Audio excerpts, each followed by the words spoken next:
Hi dear friends, welcome to Chalkboard Stories. അപ്പോൾ നമ്മുടെ ഇന്നത്തെ ടോപ്പിക് എന്ന് പറയുന്നത് ടെൻത്ത് മെയിൻസ് എക്സാംസ് ആണ് നമുക്ക് വരുന്നത്. ഈ പറയുന്ന LDC ഉണ്ട്, അതേപോലെ തന്നെ ബെവ്കോ LD വരുന്നുണ്ട്, നമ്മുടെ VFA വരുന്നുണ്ട്. അതിനെല്ലാത്തിനുമായിട്ട് നമ്മൾ ജസ്റ്റ് ക്വസ്റ്റ്യൻ പേപ്പർ സീരീസ് തുടങ്ങുവാണ്. അപ്പോൾ നമ്മുടെ ഇന്നത്തെ സെറ്റ് 1 ക്വസ്റ്റ്യൻ പേപ്പർ ആണ് ടെൻത്ത് മെയിൻസിന്റെ ഏറ്റവും ലേറ്റസ്റ്റ് ആയിട്ട് നടന്ന ക്വസ്റ്റ്യൻ പേപ്പർ, അതായത് 38/26 എന്ന് പറയുന്നത് അസിസ്റ്റന്റ് പ്രിസണർ ഓഫീസർ അങ്ങനത്തെ ഒരു പോസ്റ്റിന്റെ പരീക്ഷയുടെ ക്വസ്റ്റ്യൻ പേപ്പർ ആണ് നമ്മൾ ഇന്ന് വർക്ക്ഔട്ട് ചെയ്യാനായിട്ട് പോകുന്നത്. ഓക്കെ, അപ്പൊ നമ്മുടെ സെറ്റ് 1 ആണ്. അതിൽ 80 ക്വസ്റ്റ്യൻസ് ആണ്. നമുക്ക് 20 ക്വസ്റ്റ്യൻസ് എന്തായിരുന്നു, ഈ പറയുന്ന സ്പെഷ്യൽ ടോപ്പിക് ആയിരുന്നു. അപ്പൊ ഈ ഒരു ക്വസ്റ്റ്യൻ പേപ്പറിലെ 80 ചോദ്യങ്ങളാണ് നമ്മൾ ഇന്ന് വർക്ക്ഔട്ട് ചെയ്യാനായിട്ട് പോകുന്നത്. ഓക്കെ, അപ്പൊ നമുക്ക് എന്ത് ചെയ്യാം, ക്ലാസ്സിലോട്ട് പോകാം. ഫസ്റ്റ് ക്വസ്റ്റ്യൻ നോക്കിക്കേ. കേരളത്തിൽ ഹിന്ദി ഭാഷ പ്രചരിപ്പിക്കുക എന്ന ലക്ഷ്യത്തോടു കൂടി ആരംഭിച്ച ഹിന്ദി പ്രചാര സഭയുടെ സ്ഥാപകൻ ആരെന്നാണ് ചോദിച്ചിരിക്കുന്നത്. ഹിന്ദി ഭാഷ പ്രചരിപ്പിക്കാനായിട്ട് ഹിന്ദി പ്രചാര സഭ, ആരാണ് ഹിന്ദി പ്രചാര സഭയുടെ സ്ഥാപകൻ എന്ന് പറയുന്നത്? പഠിച്ചു വെച്ചു. കെ വാസുദേവൻ പിള്ളയാണ് ഹിന്ദി പ്രചാര സഭ. അപ്പൊ എന്തൊക്കെയാണ് നിങ്ങൾ പഠിക്കേണ്ടത്? ഹിന്ദി പ്രചാര സഭ. ഹിന്ദി പ്രചാര സഭ ആരുടേതാണ്? കെ വാസുദേവൻ പിള്ളയാണ്. ഏത് വർഷമാണെന്ന് ചോദിച്ചാൽ പഠിച്ചു വെച്ചോ. 1934 ഹിന്ദി പ്രചാര സഭ ആരംഭിക്കുന്നത്. 1934. അതായത് ഇതിന്റെ ആസ്ഥാനം ചോദിച്ചാലോ, അതെവിടെയാണ്? തിരുവനന്തപുരത്താണ്. അപ്പൊ ഹിന്ദി പ്രചാര സഭയുടെ ആസ്ഥാനം തിരുവനന്തപുരമാണ്. 1934 കെ വാസുദേവൻ പിള്ളയാണ്. മഹാത്മാഗാന്ധിയുടെ പ്രചോദനം ഉൾക്കൊണ്ടുകൊണ്ടാണ് അദ്ദേഹം എന്ത് ചെയ്യുന്നത്? ഈ പറയുന്ന ഹിന്ദി പ്രചാര സഭ ആരംഭിക്കുന്നത്. അപ്പൊ പഠിക്കേണ്ട പോയിന്റ്സ് എന്തൊക്കെയാണ്? ഹിന്ദി പ്രചാര സഭ, കെ വാസുദേവൻ പിള്ള, 1934 ട്രിവാൻഡ്രമാണ്. ഓക്കെ, നെക്സ്റ്റ് നോക്കാം. താഴെ പറയുന്നവയിൽ റാണി ഗൗരി ലക്ഷ്മിബായിയുമായി ബന്ധപ്പെട്ട ശരിയായ പ്രസ്താവനകൾ ഇതെല്ലാം. ഗൗരി ലക്ഷ്മിബായി, ഗൗരി പാർവതിബായി, ഇതെല്ലാം നമ്മൾ എന്ത് ചെയ്തിട്ടുണ്ടായിരുന്നു? VFA ഹോട്ട് ടോപ്പിക്സിൽ ട്രാവൻകൂർ ഹിസ്റ്ററി നമ്മൾ പഠിച്ചപ്പോൾ അത് മുഴുവൻ നമ്മൾ പഠിച്ചതാണ്. അപ്പൊ എന്തൊക്കെയാണെന്ന് നമുക്ക് നോക്കാം. ലണ്ടൻ മിഷൻ സൊസൈറ്റിയുടെ പ്രവർത്തനങ്ങൾക്ക് തിരുവിതാംകൂറിൽ സംരക്ഷണം നൽകിയത് ആരാണ്? അത് റാണി പാർവതിയാണ്, പാർവതിബായി ആണെന്ന് പഠിച്ചു വെക്കുക. അപ്പൊ ഇതെന്താണ് നമുക്ക് വേണ്ടത്? ഗൗരി ലക്ഷ്മിബായിയുമായി ബന്ധപ്പെട്ടതാണ്. ഒന്ന് തെറ്റാണ്. ഓക്കെ, നമുക്ക് വേണ്ട ശരിയായ പ്രസ്താവന. സോ ഇതുമല്ല ഓപ്ഷൻ, ഇതുമല്ല എന്ന് നമുക്ക് മനസ്സിലായി. ഇനി എന്താ നോക്കിക്കേ. സെക്രട്ടേറിയറ്റ് സമ്പ്രദായം തിരുവിതാംകൂറിൽ നടപ്പിലാക്കിയത് ആരാണ്? അത് നമ്മുടെ ഗൗരി ലക്ഷ്മിബായി ആണ്. ശരിയായ പ്രസ്താവനയാണ്.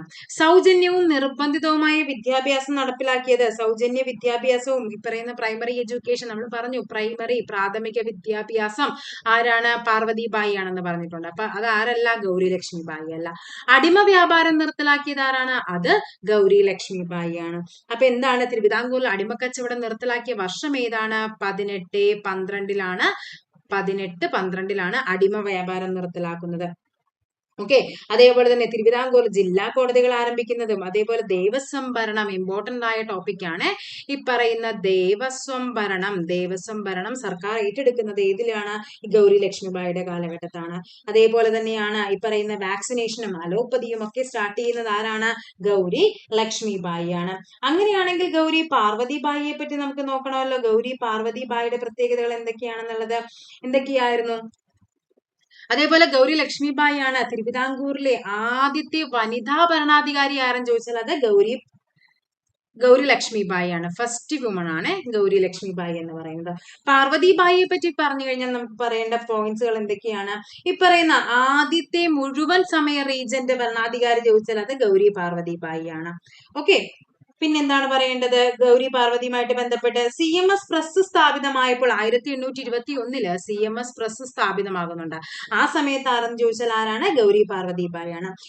പ്രൈമറി വിദ്യാഭ്യാസം സൗജന്യം, അത് നമ്മൾ എങ്ങനെയാണ് പഠിക്കുന്നത്? പ്രൈമറി പാർവതി അല്ലെ. പ്രൈമറി വിദ്യാഭ്യാസം ആരാണ്? ഗൗരി പാർവതിബായി ആണ്. ഓക്കെ ആണല്ലോ. നെക്സ്റ്റ് നോക്കാം നമുക്ക്. ജപ്പാൻ റഷ്യയെ ആക്രമിച്ച വർഷം ഏതെന്നാണ് ചോദിച്ചിരിക്കുന്നത്. ജപ്പാൻ റഷ്യയെ ആക്രമിക്കുന്നത് 1904 ജപ്പാൻ എന്ത് ചെയ്യുന്നത്? റഷ്യ ആക്രമിക്കുന്നത്. ഇതിനെ തുടർന്നാണ് എന്ത് വരുന്നത്? റൂസോ ജാപ്പനീസ് വാർ വരുന്നത് എന്തിനെ തുടർന്നാണ്? ഈ പറയുന്ന ഈ ഒരു ആക്രമണത്തിന് ശേഷമാണ്. അതായത് മഞ്ചൂറിയയിലെയും കൊറിയയിലെയും ആധിപത്യത്തിന് വേണ്ടിയിട്ടാണ് എന്ത് നടന്നത്? ഈ ജപ്പാൻ റഷ്യ ആക്രമണം നടക്കുന്നത്. ഇങ്ങനെ 1905 ഈ യുദ്ധം അവസാനിക്കുന്നതിനുള്ള ഒരു ഉടമ്പടി ഉണ്ടായിരുന്നു. അതിന്റെ പേരാണ് എന്ത്? പോർട്സ്മൗത്ത് ഉടമ്പടി. എന്താണ് പോർട്സ്മൗത്ത് ഉടമ്പടി എന്ന് പറയുന്നത്? ഈ പറയുന്ന ജപ്പാൻ റഷ്യ യുദ്ധം അവസാനിക്കുന്ന 1905 ഉടമ്പടിയുടെ പേരാണ് പോർട്സ്മൗത്ത് ഉടമ്പടി എന്ന് പറയുന്നത്. ഓക്കെ ആണല്ലോ. അപ്പൊ നമുക്കറിയാം 1917 ശരിക്കും റഷ്യൻ വിപ്ലവം എന്ന് പറയുന്നത് 1917 ഫെബ്രുവരി വിപ്ലവവും അതേപോലെ ഒക്ടോബർ വിപ്ലവവും എല്ലാം എന്തുമായിട്ട് ബന്ധപ്പെട്ടതാണ്? റഷ്യൻ വിപ്ലവവുമായിട്ട് ബന്ധപ്പെട്ടതാണ്. അപ്പൊ ജപ്പാൻ റഷ്യ ആക്രമിക്കുന്നത് 1904 എന്തായിരുന്നു കാരണം? മഞ്ചൂരിയയും കൊറിയയിലെയും ആധിപത്യമായിരുന്നു. 1905 പോർട്സ്മൗത്ത് ഉടമ്പടി പ്രകാരമാണ് ഇത് എന്ത് ചെയ്യുന്നത്? ഇത് ആ ഒരു യുദ്ധം അവസാനിക്കുന്നത്. നെക്സ്റ്റ് ക്വസ്റ്റ്യനിലേക്ക് പോകാം. മലബാർ ലഹളയ്ക്ക് ഇരയായവർക്കിടയിൽ സാമൂഹ്യ സേവനങ്ങൾ നടത്തി ശ്രദ്ധ നേടിയത് ഇവരിൽ ആരാണ്? Servants of Indian society, Deccan education society, NSS, theosophical society. ഏതാണത്? അത് സെർവൻസ് ഓഫ് ഇന്ത്യ സൊസൈറ്റി ആണ്. ആരാണ് സെർവൻസ് ഓഫ് ഇന്ത്യ സൊസൈറ്റിയുടെ നേതാവ് അല്ലെങ്കിൽ സ്ഥാപകൻ എന്ന് പറയുന്നത്? ഗോഖലെ അല്ലെ, ഗോപാലകൃഷ്ണ ഗോഖലെ ആണ് സെർവൻസ് ഓഫ് ഇന്ത്യ സൊസൈറ്റി ആരംഭിക്കുന്നത്. ഈ ഇതിലാണ് 1921 എന്ത് ചെയ്യുന്നുണ്ട് ഇവര്? ഈ പറയുന്ന ആ ഒരു മലബാർ ലഹളയുമായിട്ട് ബന്ധപ്പെട്ട് അവരെന്ത് ചെയ്യുന്നുണ്ട്? ഒത്തിരി സഹായങ്ങളൊക്കെ ചെയ്യുന്നുണ്ട്. അപ്പൊ മലബാർ ലഹളയുമായിട്ട് ബന്ധപ്പെട്ട് നമുക്ക് ജസ്റ്റ് കുറച്ച് കാര്യങ്ങൾ നോക്കിയാലോ. മലബാർ ലഹളയുടെ മെയിൻ കാരണങ്ങൾ എന്തൊക്കെയായിരുന്നു? മലബാർ ലഹള പൊട്ടിപ്പുറപ്പെടാനുള്ള റീസൺ എന്ന് പറയുന്നത്, അതായത് ഫസ്റ്റ് പറയുന്നത് ജന്മിമാരുടെയും ബ്രിട്ടീഷുകാരുടെയും ഒക്കെ ചൂഷണമായിരുന്നു. കുടിയൊഴിപ്പിക്കലുണ്ടായിരുന്നു, നികുതി ഉണ്ടായിരുന്നു, ഉയർന്ന പാട്ടം, ഇങ്ങനെ പല കാര്യങ്ങളായിരുന്നു ഈ പറയുന്ന മലബാർ കലാപം പൊട്ടിപ്പുറപ്പെടാനുള്ള റീസൺ എന്ന് പറയുന്നത്. ഈ മലബാർ കലാപത്തിന്റെ ഭാഗമായിട്ടാണ് എന്ത് നടക്കുന്നത്? പൂക്കോട്ടൂർ യുദ്ധം നടക്കുന്നത്. ഓക്കെ. അതേപോലെ തന്നെ ഇമ്പോർട്ടന്റ് ആയിട്ട് ചോദിക്കുന്നതാണ് മലബാർ കലാപം എന്ന കൃതി എഴുതിയത് ആരെന്ന് ചോദിക്കാറുണ്ട്. അതാരാണ്? കെ മാധവൻ നായർ. മലബാർ കലാപം എന്ന പുസ്തകം എഴുതിയത് കെ മാധവൻ നായർ ആണ്. അങ്ങനെയാണെങ്കിൽ ഖിലാഫത്ത് സ്മരണകൾ ആരുടേതാണ്? ഖിലാഫത്ത് സ്മരണകൾ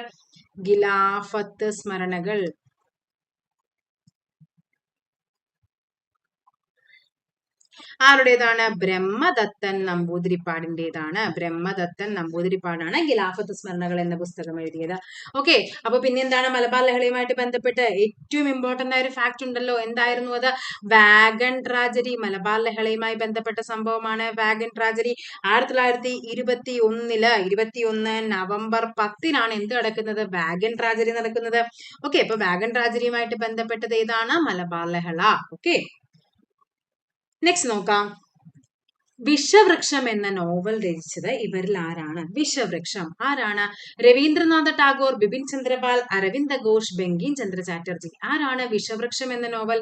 അത് ബങ്കിം ചന്ദ്ര ചാറ്റർജിയുടേതാണ് വിഷവൃക്ഷം എന്ന നോവൽ രചിച്ചത്. ഓക്കെ ആണല്ലോ. എന്തൊക്കെയാണ് വിഷവൃക്ഷവുമായിട്ട് ബന്ധപ്പെട്ട് നമുക്ക് മറ്റു പഠിക്കാനുള്ള കുറച്ച് കൃതികളുണ്ടല്ലോ. നമുക്കറിയാവുന്ന ഏറ്റവും ഇമ്പോർട്ടന്റ് ആയ കൃതിയാണ് ആനന്ദമഠം അല്ലെ. വന്ദേ മാതരം എടുത്തിരിക്കുന്നത് ആനന്ദമഠത്തിൽ നിന്നാണ്. നമ്മൾ പഠിച്ചിട്ടുണ്ട് ബങ്കിം ചന്ദ്ര ചാറ്റർജിയുടെ ആനന്ദമഠം. പിന്നെയുള്ള പുസ്തകമാണ് ദുർഗേശ നന്ദിനി. എന്താണ്? ദുർഗേശ നന്ദിനി ആരുടേതാണ്? ഈ പറയുന്ന നമ്മുടെ ബങ്കിം ചന്ദ്ര ചാറ്റർജിയുടേതാണ്. പിന്നെ ഉണ്ടല്ലോ, പിന്നെ ഏതാണ് പറയുന്നത്? ഇപ്പൊ വന്ദേ മാതരം ബങ്കിം ചന്ദ്ര ചാറ്റർജിയാണ്. അതേപോലെ തന്നെ എന്താണ് 1870 ഈ പറയുന്ന വന്ദേ മാതരം എഴുതിയിരിക്കുന്നത്. അത് ഏതിൽ നിന്നാണെന്ന് ചോദിച്ചാൽ ഏതാണ്? ആനന്ദമഠത്തിൽ നിന്നാണ്. അപ്പൊ പഠിക്കേണ്ട മറ്റു കൃതികളാണ് ദുർഗേശ നന്ദിനിയുണ്ട്, ആനന്ദമഠമുണ്ട്, കൃഷ്ണചരിത്രയുണ്ട്, വിഷവൃക്ഷയുണ്ട്. മറ്റൊന്നാണ് മൃണാളിനി. പഠിച്ചു വെക്കണേ. മൃണാളിനി എന്ന കൃതി ആരുടേതാണ്? ഈ പറയുന്ന ബങ്കിം ചന്ദ്ര ചാറ്റർജിയുടേതാണ്. അപ്പൊ വിഷവൃക്ഷം എന്ന നോവൽ ആരാണ്? ബങ്കിം ചന്ദ്ര ചാറ്റർജിയാണ്. ഓക്കെ. നിങ്ങൾ ഈ ക്വസ്റ്റ്യൻ പേപ്പറിൽ നിങ്ങൾ ഓർക്കേണ്ട കാര്യം, ഈ 38/26 എന്ന് പറയുന്ന ഈ ക്വസ്റ്റ്യൻ പേപ്പറും ഒരു 2025 ലാസ്റ്റോടെ ഒരു പരീക്ഷ ഉണ്ടായിരുന്നു, ഒരു സീമാന്റെ പരീക്ഷ. ഇത് രണ്ടിലെയും കാര്യങ്ങൾ, അതായത് ആ ക്വസ്റ്റ്യൻ പേപ്പറിലെ ഓൾമോസ്റ്റ് എല്ലാ ക്വസ്റ്റ്യനുമായിട്ട് റിലേറ്റ് ചെയ്ത ഫാക്ട്സ് ആയിരുന്നു ഈ പരീക്ഷയ്ക്ക് ചോദിച്ചിരിക്കുന്നത്. അപ്പൊ ക്വസ്റ്റ്യൻ ഡയറക്റ്റ് ആണെന്നല്ല, പക്ഷെ അതിലെ ഫാക്ട്സ്, അതായത് നമ്മുടെ ഈ പറയുന്ന ഏതാണ് തൊട്ടു മുമ്പ് പറഞ്ഞ ഹിന്ദി പ്രചാര സഭ, അതേപോലെ തന്നെ ഗൗരി ലക്ഷ്മി ബായിനെ ഇവിടെ ചോദിച്ചപ്പോൾ അവിടെ ചോദിച്ചത് ഗൗരി പാർവതി ബായി ആണ്. പിന്നെ ഇവിടെ റഷ്യ വിപ്ലവം ചോദിച്ചപ്പോൾ അവിടെയും അതേപോലെ ഫാക്ട് തന്നെയാണ് ചോദിച്ചിരിക്കുന്നത്. സെർവൻസ് ഓഫ് ഇന്ത്യ സൊസൈറ്റി ഇവിടെ ചോദിച്ചു. എന്താണ് മലബാർ കലാപവുമായി ബന്ധപ്പെട്ട സെർവൻസ് ഓഫ് ഇന്ത്യ സൊസൈറ്റി ചോദിച്ചപ്പോൾ ആ സീമാൻ പരീക്ഷയ്ക്ക് ചോദിച്ചത് ഏതായിരുന്നു? ഈ പറയുന്ന മലബാർ കലാപവുമായി ബന്ധപ്പെട്ടതാണ്. അപ്പൊ ക്വസ്റ്റ്യൻ പേപ്പേഴ്സ് എല്ലാം എന്താണ്? കണക്റ്റഡ് ആയിട്ടാണ് ചോദിക്കുന്നത്. ഓക്കെ. നെക്സ്റ്റ് നോക്കാം. ലോക ടൂറിസം ഭൂപടത്തിൽ ഇടം നേടിയ കേരളത്തിലെ പ്രാചീന തുറമുഖം ഏതാണ്? കേരളത്തിലെ പ്രാചീന തുറമുഖം എന്ന് പറയുന്നത് അത് മുസിരീസ് ആണ്. മുസിരീസ് പഠിച്ചു വെച്ചോളെ. മുസിരീസ് പൈതൃക പദ്ധതി എന്നൊക്കെ പറയുന്നുണ്ട്. അതിനെ സംരക്ഷിക്കുന്നതാണത്. മുസിരീസ് ഹെറിറ്റേജ് പ്രോജക്ട്, അതായത് അതിനെ എന്താണ് സംരക്ഷിക്കാൻ വേണ്ടിയിട്ടാണ്. അപ്പൊ ലോക ടൂറിസം ഭൂപടത്തിൽ ഇടം നേടിയ കേരളത്തിലെ പ്രാചീന തുറമുഖമാണ് ഇത് മുസിരീസ് എന്ന് പറയുന്നത്. നെക്സ്റ്റ് ക്വസ്റ്റ്യൻ നോക്കാം. ഇന്ത്യയിൽ ഏറ്റവും വ്യാപകമായി കാണപ്പെടുന്ന വനവിഭാഗം എന്താണ്? ഉഷ്ണമേഖല ഇലപൊഴിയും വനങ്ങളാണ്. അപ്പൊ അത് നമുക്ക് എങ്ങനെ പഠിച്ചു വെക്കാം? നമുക്കിത് പഠിച്ചു വെക്കണ്ടേ? കുറെ ഉണ്ട്. നിത്യഹരിത വനങ്ങൾ, മുൾക്കാടുകള്, പർവ്വത വനങ്ങൾ എന്നൊക്കെ പറഞ്ഞാൽ നമുക്കറിയാം. ഇന്ത്യയിൽ ഇപ്പൊ എന്താണ്? മരങ്ങളെല്ലാം പൊഴിഞ്ഞുകൊണ്ടിരിക്കുകയാണ് അല്ലെ? മരങ്ങളെല്ലാം പൊഴിഞ്ഞ് ബിൽഡിങ്സ് വന്നുകൊണ്ടിരിക്കുകയാണ്. അപ്പൊ ഇന്ത്യയിൽ ഏറ്റവും കൂടുതൽ വനങ്ങൾ ഏതാന്ന് ചോദിച്ചാൽ എങ്ങനെ പറയാം? ഉഷ്ണമേഖല അല്ലെ? ഇന്ത്യയിൽ എപ്പോഴും ഭയങ്കര ചൂടാണ്. നമുക്ക് എപ്പോഴും ഭയങ്കര ചൂടാണ്. അപ്പൊ എന്താ? ഉഷ്ണമേഖല ഇല പൊഴിയും. ഇലയല്ല, ശരിക്കും മരങ്ങൾ തന്നെ പൊഴിഞ്ഞുകൊണ്ടിരിക്കുകയാണ് അല്ലെ? നികത്തി വരുവാണ്. അപ്പൊ എന്താണ്? അങ്ങനെ കണക്ട് ചെയ്ത് വെക്കുക. ഇന്ത്യയിൽ ഏറ്റവും വ്യാപകമായി കാണപ്പെടുന്ന വനവിഭാഗമാണ് ഉഷ്ണമേഖല ഇലപൊഴിയും വനങ്ങൾ എന്ന് പറയുന്നത്. ഓക്കെ, അതേപോലെ തന്നെ ഇവയാണ് മൺസൂൺ വനങ്ങൾ എന്നറിയപ്പെടുന്നതും ഏതാണ്? ഈ ഇലപൊഴിയും വനങ്ങളാണ്. ഏറ്റവും വൈവിധ്യമുള്ളതും ഏതിലാണ്? ഇലപൊഴിയും വനങ്ങളിലാണ്. ഓക്കെ, നെക്സ്റ്റ് നോക്കാം. ബംഗാളിന്റെ ദുഃഖം ഏതാണ്? അത് ദാമോദർ ആണ്. ദാമോദർ ബംഗാളിന്റെ ദുഃഖമാണ്. അങ്ങനെയാണെങ്കിൽ ഈ പറയുന്ന എന്താണ്? കോസി എന്താണ്? കോസി എന്ന് പറയുന്നത് ബീഹാറിന്റെ ദുഃഖമാണ് എന്ത്? കോസി എന്നറിയപ്പെടുന്നത്. ഓക്കെ ആണല്ലോ. അതേപോലെ എന്താണ്? ഗോദാവരി എന്താണ്? ആന്ധ്രാപ്രദേശിന്റെ ജീവരേഖയാണ് ഗോദാവരി. ആന്ധ്രാപ്രദേശിന്റെ ജീവരേഖയാണ് ഗോദാവരി. ഗോദാവരിയാണ്. ഓക്കെ, ഇതെല്ലാം ഇങ്ങനെ കണക്ട് ചെയ്ത് ചോദിക്കുന്നതാണ് കേട്ടോ. അതേപോലെ സിക്കിമിന്റെ ജീവരേഖ TC ആണ്. ഗോവയുടെ ഏതാണെങ്കിൽ അത് മണ്ഡോവിയാണ്. അർദ്ധഗംഗ എന്നറിയപ്പെടുന്നത് കൃഷ്ണയാണ്. അങ്ങനെയാണെങ്കിൽ ദക്ഷിണ ഗംഗ എന്നറിയപ്പെടുന്ന ഏതാണ്? അത് ഗോദാവരിയാണ്. പിന്നെ ഏതാണ്? അസമിന്റെ ദുഃഖം ഏതാണ്? അസമിന്റെ ദുഃഖം എന്നറിയപ്പെടുന്നത് ബ്രഹ്മപുത്രയും. ഒഡീഷയുടെ ദുഃഖം എന്നറിയപ്പെടുന്നത് മഹാനദിയാണ്. ഒഡീഷ ഏതാണ്? ഒഡീഷയുടെ ദുഃഖം എന്നറിയപ്പെടുന്നത് മഹാനദിയാണ്. ഇനി അസമാണെങ്കിൽ അത് ബ്രഹ്മപുത്രയാണ്. അസമിന്റെ ദുഃഖമാണെങ്കിൽ അത് ബ്രഹ്മപുത്രയാണ്. നെക്സ്റ്റ് നോക്കാം.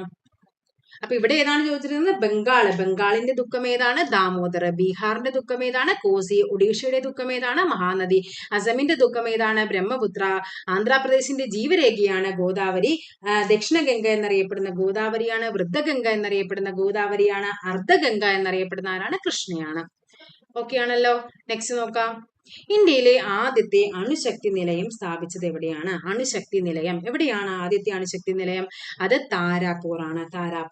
ഈ ആണവോർജം എന്ന് പറയുന്നത് നമ്മുടെ ഇതില് ബ്രൗൺ എനർജി വിഭാഗമാണ്. ബ്രൗൺ എനർജി ഉണ്ട്, ഗ്രീൻ എനർജി ഉണ്ട്. അതില് ബ്രൗൺ എനർജി വിഭാഗത്തിൽ വരുന്നതാണ് എന്ത്? നമ്മുടെ ആണവോർജം എന്ന് പറയുന്നത്. ഇന്ത്യയിലെ ആദ്യത്തെ ആറ്റോമിക് പവർ സ്റ്റേഷൻ താരാപൂർ ആണെന്ന് നമ്മൾ പറഞ്ഞു. ഏത് വർഷമാണ്? അത് 1969 താരാപൂർ വരുന്നത്.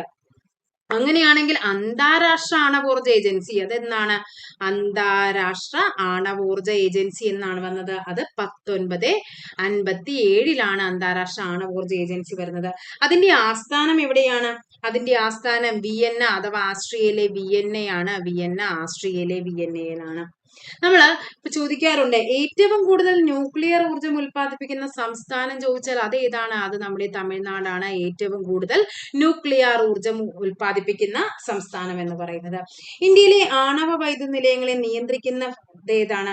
അത് NPCIL എന്ന് പറയും. എന്താണ്? Nuclear power corporation of India. 1987 വന്ന NPCIL ആണ് ഇന്ത്യയിലെ ഈ പറയുന്ന ആണവ നിലയങ്ങളെയൊക്കെ എന്ത് ചെയ്യുന്നത്? കൺട്രോൾ ചെയ്യുന്നത്. അപ്പൊ ഇന്ത്യയിലെ ആദ്യത്തെ അണുശക്തി നിലയം താരാപൂർ ഏത് വർഷം? 1969 അതേപോലെ തന്നെ എന്താണ്? അന്താരാഷ്ട്ര ആണവോർജ ഏജൻസി 1957 വിയന്നയാണ് അതിന്റെ ആസ്ഥാനം. അതേപോലെ ഏറ്റവും കൂടുതൽ ആണവോർജ നിലയങ്ങളുള്ളത് തമിഴ്നാടിനാണ്. ഇന്ത്യയിലെ ആണവ വൈദ്യുത നിലയങ്ങളെ നിയന്ത്രിക്കുന്നത് ആരാണ്? ഈ പറയുന്ന എന്താണ്? NPCIL ആണ്. NPCIL അതായത് എന്താണ്? Nuclear power corporation of India എന്നുള്ളതാണ്. Nuclear power corporation of India ആണ് NPCIL. ഓക്കെ, നെക്സ്റ്റ് നോക്കാം. ഓസോൺ സ്ഥിതി ചെയ്യുന്ന അന്തരീക്ഷ പാളി ഏതാണ്? ഓസോൺ എവിടെയാണ് സ്ഥിതി ചെയ്യുന്നത്? സ്ട്രാറ്റോസ്ഫിയറിലാണ് ഓസോൺ സ്ഥിതി ചെയ്യുന്നത്. നമ്മൾ പഠിക്കുന്നതാണ് അല്ലെ. ഓസോൺ ഇമ്പോർട്ടന്റ് ആയിട്ട് ചോദിക്കുന്നതാണ്. ഓസോണുമായിട്ട് ബന്ധപ്പെട്ട കുറച്ച് പ്രോട്ടോകോളും കാര്യങ്ങളും ഒക്കെ നമുക്ക് പഠിക്കാനുണ്ടല്ലോ. ഏതാണ് വരുന്നത്? അപ്പൊ നമുക്ക് നോക്കാം ഓസോണുമായിട്ട് ബന്ധപ്പെട്ടുള്ള കാര്യങ്ങൾ. ഓസോൺ ദിനം എന്നാണ്? ഓസോൺ ദിനം എന്ന് പറയുന്നത് സെപ്റ്റംബർ 16 ഓസോൺ ദിനം എന്ന് പറയുന്നത്. അതായത് നമ്മുടെ ഈ പറയുന്ന ഓസോൺ സംരക്ഷണ ഉടമ്പടിയാണ് എന്തെന്ന് പറയുന്നത്? മോൺട്രിയൽ പ്രോട്ടോകോൾ എന്ന് പറയുന്നത്. ഏതാണ്? Montreal protocol. അത് ഏത് വർഷമാണ്? 1987 മോൺട്രിയൽ പ്രോട്ടോകോൾ വരുന്നത്. ഏത്? 1987 സെപ്റ്റംബർ 16 1987 സെപ്റ്റംബർ 16 മോൺട്രിയൽ പ്രോട്ടോകോൾ അംഗീകരിക്കുന്നത്. അതിന്റെ ഓർമ്മയ്ക്കായിട്ടാണ് നമ്മൾ എന്ത് ചെയ്യുന്നത്? സെപ്റ്റംബർ 16 എന്ത് ചെയ്യുന്നത്? ഓസോൺ ദിനമായിട്ട് ആചരിക്കുന്നത്. അങ്ങനെയാണെങ്കിൽ ഈ മോൺട്രിയൽ പ്രോട്ടോകോൾ നിലവിൽ വന്നത് എന്നാണ്?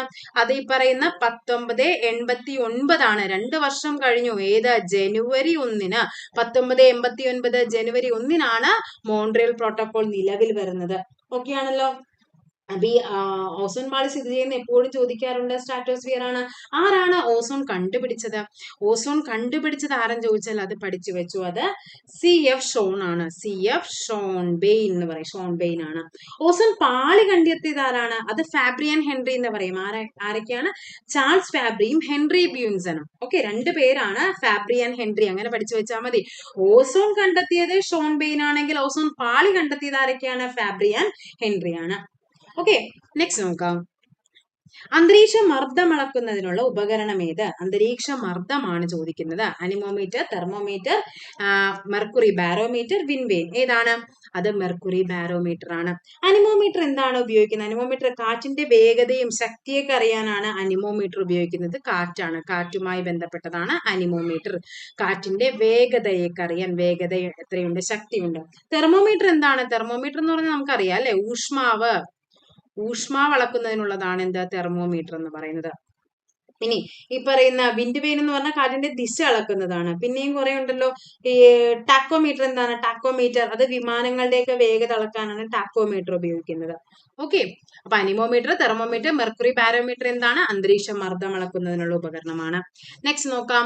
ലോക ഭൗമദിനം എന്നാണ്? ലോക ഭൗമദിനം എന്ന് പറയുന്നത് അത് ഏപ്രിൽ 22 ലോക ഭൗമദിനം. പഠിച്ചു വെച്ചോ. ഏപ്രിൽ 22 1970 ഏപ്രിൽ 22 ആദ്യമായിട്ട് എന്താചരിക്കുന്നത്? നമ്മള് ഭൗമദിനം ആചരിക്കുന്നത്. അതിന്റെ 50-ാം വാർഷികം. അപ്പൊ 1970 എന്ന് പറയുമ്പോൾ 50-ാം വാർഷികം വരുന്നത് 2020 എന്താണ് ഭൗമദിനത്തിന്റെ പ്രമേയം? നമുക്ക് പഠിച്ചു വെക്കേണ്ട പോയിന്റ് ആണ്. 2025 26 പ്രമേയം ഒന്ന് തന്നെയായിരുന്നു.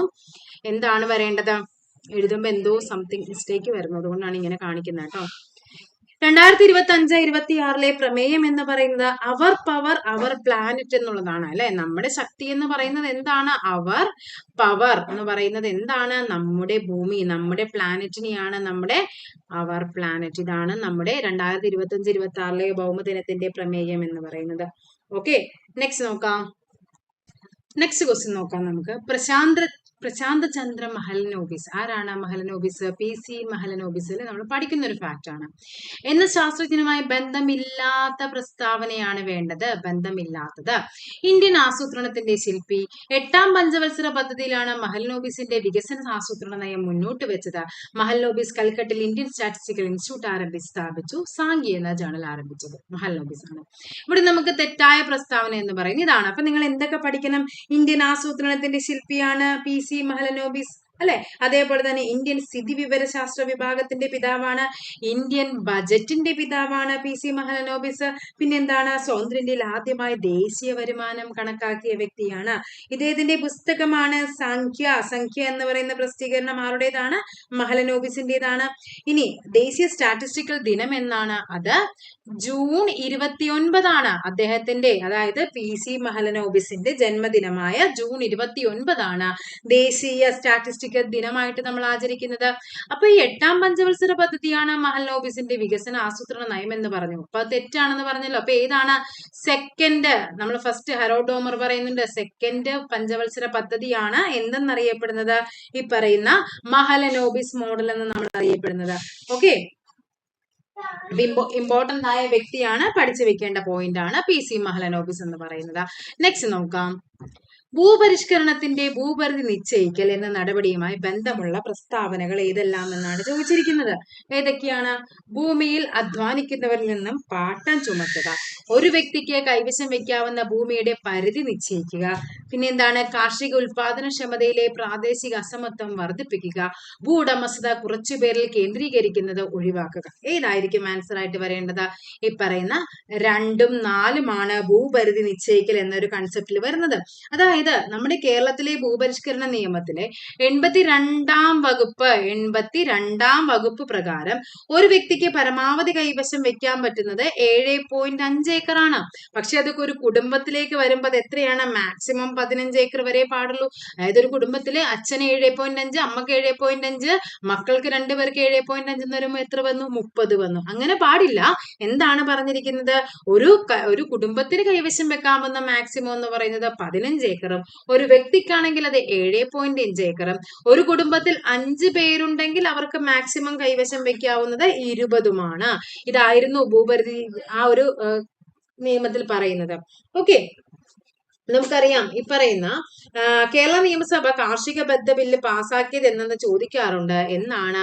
1959 ജൂൺ 10-നാണ് കാർഷിക ബദ്ധ നിയമ ബില്ല് പാസ്സാക്കുന്നത്. അതായത് ഭൂപരിഷ്കരണ നിയമത്തിന്റെ പ്രധാന വശങ്ങൾ എന്ന് പറയുന്നത്, ഒന്ന് ജന്മി സമ്പ്രദായം നിർത്തലാക്കുന്നുണ്ട്. പിന്നെ എന്താണ്? കൈവശത്തുള്ള ഭൂമിയുടെ പരിധി നിശ്ചയിക്കപ്പെട്ടു, ഇത്രയേ പാടുള്ളൂ എന്ന് പറയുന്നുണ്ട്. കൃഷിഭൂമിയിൽ കുടിയാൻ എന്ത് ചെയ്യുന്നുണ്ട്? അവകാശം, അല്ലെ, സ്ഥിര അവകാശം ലഭിക്കുന്നുണ്ട്. കാർഷിക മേഖലയിൽ നിന്നുള്ള ചൂഷണമൊക്കെ നമുക്ക് മാക്സിമം കുറക്കാൻ പറ്റും.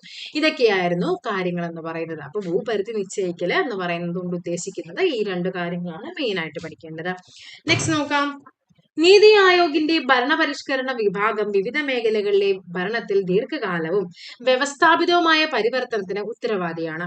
2047 ഡാഷ് എന്ന ലക്ഷ്യം കൈവരിക്കുന്നതിന് നിർണായകമായ ഘടനാപരവും പരസ്പര വിരുദ്ധമായ പരിഷ്കാരങ്ങൾ ആരംഭിക്കുന്നതിനായി 2025 ഏപ്രിൽ 3-ന് ഈ വിഭാഗം സ്ഥാപിതമായി. എന്താണത്? വികസിത ഭാരത്, പഠിച്ചു വെച്ചോ, വികസിത ഭാരത് അറ്റ് 2047. അതായത് ഇത്ര വർഷം, അല്ലെ, ആ ഒരു ഇത്ര വർഷങ്ങൾ കൊണ്ട് എന്താവണം? നമ്മുടെ 2047 എന്ന് പറയുമ്പോൾ ഇന്ത്യക്ക് സ്വാതന്ത്ര്യം കിട്ടിയിട്ട് 100 വർഷമാകുവാണ്. ആ 100 വർഷത്തിനുള്ളിൽ എന്തൊക്കെ ആവണം? എന്തൊക്കെ മാറ്റങ്ങൾ ഇന്ത്യയിൽ വരണം? എന്തൊക്കെ സാമ്പത്തിക വളർച്ച വേണം? എന്തൊക്കെ സാങ്കേതികമായിട്ടുള്ള കാര്യങ്ങളിൽ വരണം? അതേപോലെ അടിസ്ഥാന സൗകര്യം, സാമൂഹ്യ സോഷ്യൽ, അല്ലെ, അതേപോലെ സുസ്ഥിരത. ഇങ്ങനെ 5 പില്ലേഴ്സ് ആണ് പറയുന്നത്. എന്തൊക്കെയാണ്? സാമ്പത്തിക വളർച്ച, സാങ്കേതികത വിദ്യയുടെ നവീകരണം, പിന്നെ പറയുന്ന അടിസ്ഥാന സൗകര്യങ്ങള്, സാമൂഹിക ശാക്തീകരണം, സുസ്ഥിരത. ഇങ്ങനെ 5 പില്ലേഴ്സ് ആണ് എന്ത്? വികസിത ഭാരതവുമായിട്ട് ബന്ധപ്പെട്ട് നമുക്ക് പഠിക്കാനുള്ളത്. ഓക്കെ ആണല്ലോ. നെക്സ്റ്റ് നോക്കാം. ഉദാരവൽക്കരണവുമായി ബന്ധമില്ലാത്ത നയം. ഉദാരവൽക്കരണം, അല്ലെ, എന്താണ് പറയുന്നത്? ഇറക്കുമതി ചുങ്കനിരക്ക് കുറച്ചു കൊണ്ടുവരിക, ചെറുകിട വ്യവസായ മേഖലകളിൽ മാത്രം ഉൽപ്പാദിപ്പിച്ചിരുന്ന ഒട്ടേറെ വ്യാവസായിക ഉൽപ്പന്നങ്ങളുടെ സംഭരണം ഗവൺമെന്റ് ഇല്ലാതാക്കി, പൊതുമേഖലാ സ്ഥാപനങ്ങൾ സ്വകാര്യ മേഖലയ്ക്ക് വിറ്റു, കമ്പനി നികുതി നിരക്ക് കുറച്ചു. അപ്പൊ എന്താണ്? പൊതുമേഖലാ സ്ഥാപനങ്ങൾ സ്വകാര്യ മേഖലയ്ക്ക് അല്ലെ വിൽക്കുക. ഇതായിരുന്നു എന്ത്? ഉദാരവൽക്കരണവുമായി ബന്ധമില്ലാത്തത്. അപ്പൊ എന്തൊക്കെയായിരുന്നു ഉദാരവൽക്കരണവുമായിട്ട് ഉദ്ദേശിച്ചു വന്നത്? അല്ല, എന്തൊക്കെയാണ്? ഇറക്കുമതി ചുങ്കനിരക്ക് കുറച്ചു കൊണ്ടുവരണം. അപ്പോഴല്ലേ ആൾക്കാർ കൂടുതലായിട്ട് ഇങ്ങോട്ടേക്ക് എന്ത് ചെയ്യുള്ളൂ? എന്ത് ചെയ്യും? നമ്മുടെ സാധനങ്ങളൊക്കെ ഇങ്ങോട്ടേക്ക് ഇറക്കുള്ളൂ. ചെറുകിട വ്യവസായ മേഖലകളിൽ മാത്രം ഉൽപ്പാദിച്ചിരുന്ന ഒട്ടേറെ വ്യവസായ ഉൽപ്പന്നങ്ങളുടെ സംവരണം ഗവൺമെന്റ് ഇല്ലാതാക്കി, കമ്പനികളുടെ നികുതി നിരക്ക് കുറച്ചു. ഇതെല്ലാം എന്താണ്? ഉദാരവൽക്കരണവുമായി ബന്ധമുള്ള പ്രസ്താവനകളാണ്, ബന്ധമില്ലാത്തതാണ് തന്നിരിക്കുന്നത്. ഓക്കെ, നെക്സ്റ്റ് നോക്കാം. ഗാട്ട് എന്ന സംഘടനയുടെ പിൻഗാമിയായി 1995 നിലവിൽ വന്ന സംഘടന ഏത്? ഗാട്ടുമായിട്ട് ബന്ധപ്പെട്ടത് ഏതാണ് പറയുന്നത്? നമുക്കറിയാം, ലോക വ്യാപാര സംഘടനയാണ് ഗാട്ട് എന്ന സംഘടനയുടെ പിൻഗാമിയായിട്ട് ഏത് വർഷം വരുന്നത്? 1995 വരുന്നത്. അപ്പൊ നമുക്ക് എന്തൊക്കെ പഠിക്കാനുണ്ട്? ഗാട്ടുമായി ബന്ധപ്പെട്ട കുറച്ച് കാര്യങ്ങൾ പഠിക്കാനുണ്ടല്ലോ. ലോക വ്യാപാര സംഘടന എന്നാണ് സ്ഥാപിതമായത്? 1995 ജനുവരി 1-നാണ്. ഒരിടക്ക പരീക്ഷയ്ക്ക് സ്ഥിരം ഏരിയ ആയിരുന്നു പറയുന്ന WTO, വേൾഡ് ട്രേഡ് ഓർഗനൈസേഷൻ, ലോക വ്യാപാര സംഘടന. ആസ്ഥാനം എവിടെയാണ്? ആസ്ഥാനം ജനീവയാണ് ആസ്ഥാനം എന്ന് പറയുന്നത്. അംഗസംഖ്യ എന്ന് പറയുന്നത് 166 ആണ്. ഓക്കെ, ഈ ലോക വ്യാപാര സംഘടനയുടെ മുൻഗാമിയാണ് എന്ത് ഗാട്ട് എന്ന് പറയുന്നത്. ഗാട്ട് ഏത് വർഷമാണെന്ന് ചോദിച്ചാൽ പഠിച്ചു വെച്ചോ, 1947. നമുക്ക് സ്വാതന്ത്ര്യം കിട്ടിയ ആ ഒരു വർഷം ഒക്ടോബർ 30 ഗാട്ട് ഒപ്പുവെക്കുന്നത്. ഗാട്ട് നിലവിൽ വന്നത് എന്നു ചോദിച്ചാൽ അത് ഏതാണ്? തൊട്ടടുത്ത വർഷം 1948 ജനുവരി 1 ഗാട്ട് എന്ത് ചെയ്യുന്നത്? നിലവിൽ വരുന്നത്. ഓക്കെ ആണല്ലോ. നമ്മൾ പറഞ്ഞു നിലവിൽ എത്രയാണ്? 166 സംഘടനയുടെ അംഗസംഖ്യ എന്ന് പറയുന്നത് അല്ലെ. അംഗസംഖ്യ 166 ആണെങ്കിൽ 166 വന്ന അംഗം ഏതാണ്? വേൾഡ് ട്രേഡ് ഓർഗനൈസേഷനിലെ 166 അംഗം എന്ന് പറയുന്നത് ടിമോർ ലെസ്റ്റേ അല്ലെ. ടിമോർ ലെസ്റ്റേ എന്ന് പറയുന്ന രാജ്യമാണ്. 2024 ഓഗസ്റ്റിനാണ് അത് വരുന്നത്. ടിമോർ ലെസ്റ്റേ. 165 വന്ന രാജ്യം ചോദിച്ചാൽ അത് കോമറോസ് ആണ്. കോമോറോസ് ആണ് 165 വന്നത്.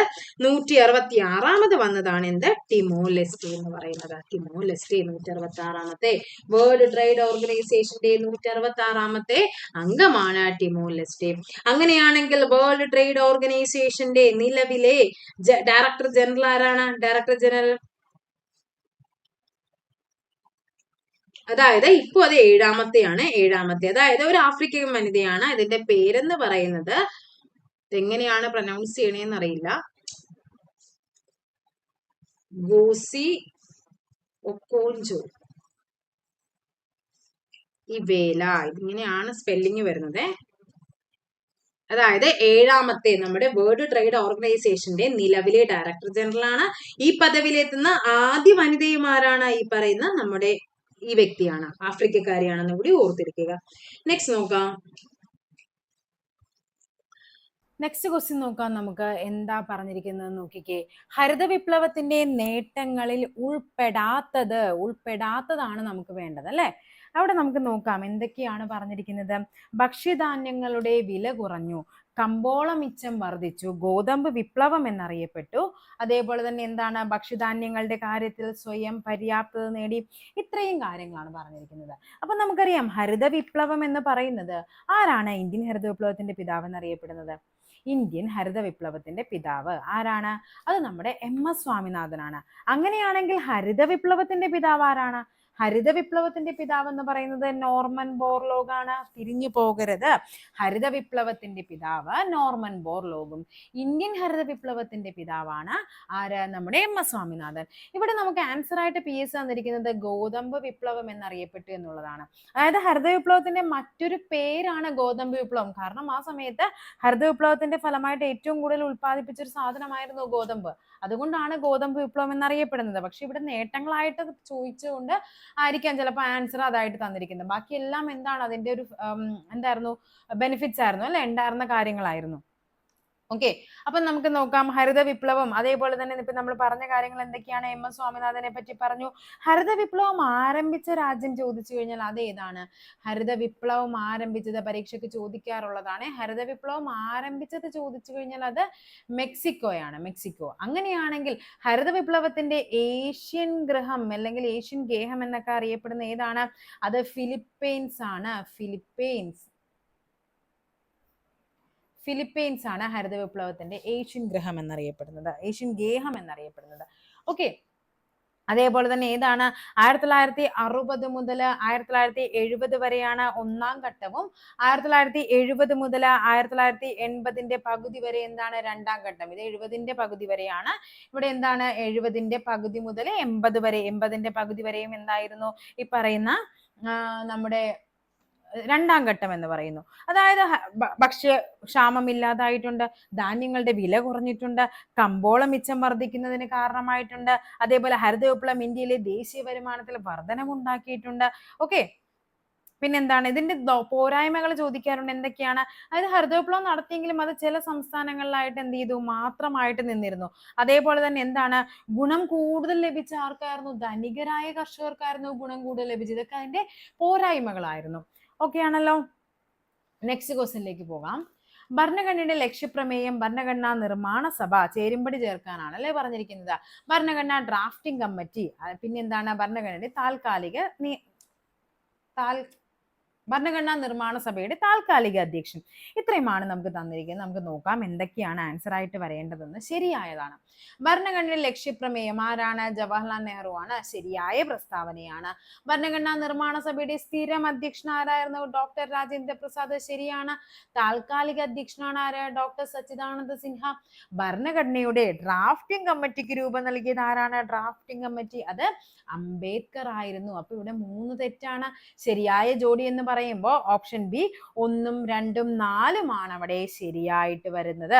അപ്പൊ എന്ത് ചെയ്യണം? നമുക്ക് ഈ പറയുന്ന ഇങ്ങനത്തെ പോയിന്റ്സ്, കുറച്ച് കാര്യങ്ങളൊക്കെ നമുക്ക് എന്ത് ചെയ്യാനുണ്ട്? പഠിക്കാനായിട്ടുണ്ട്. ഭരണഘടനയുടെ ആമുഖവുമായിട്ട് ബന്ധപ്പെട്ട അല്ലെ, ആമുഖം വേണമെന്ന് ആദ്യമായിട്ട് പറഞ്ഞത് ആരാണ്? BN റാവു ആണ്. ഓക്കെ, അങ്ങനെയുള്ള കുറച്ച് ബേസിക് ആയിട്ടുള്ള ഭരണഘടന ലക്ഷ്യപ്രമേയം എന്നാണ് അവതരിപ്പിക്കുന്നത്? അത് 1946 ഡിസംബർ 13 അവതരിപ്പിക്കുന്നത്. 1947 ജനുവരി 22 ഭരണഘടന ലക്ഷ്യപ്രമേയം എന്ത് ചെയ്യുന്നത്? അംഗീകരിക്കുന്നത്. ഓക്കെ, നെക്സ്റ്റ് നോക്കാം നമുക്ക്.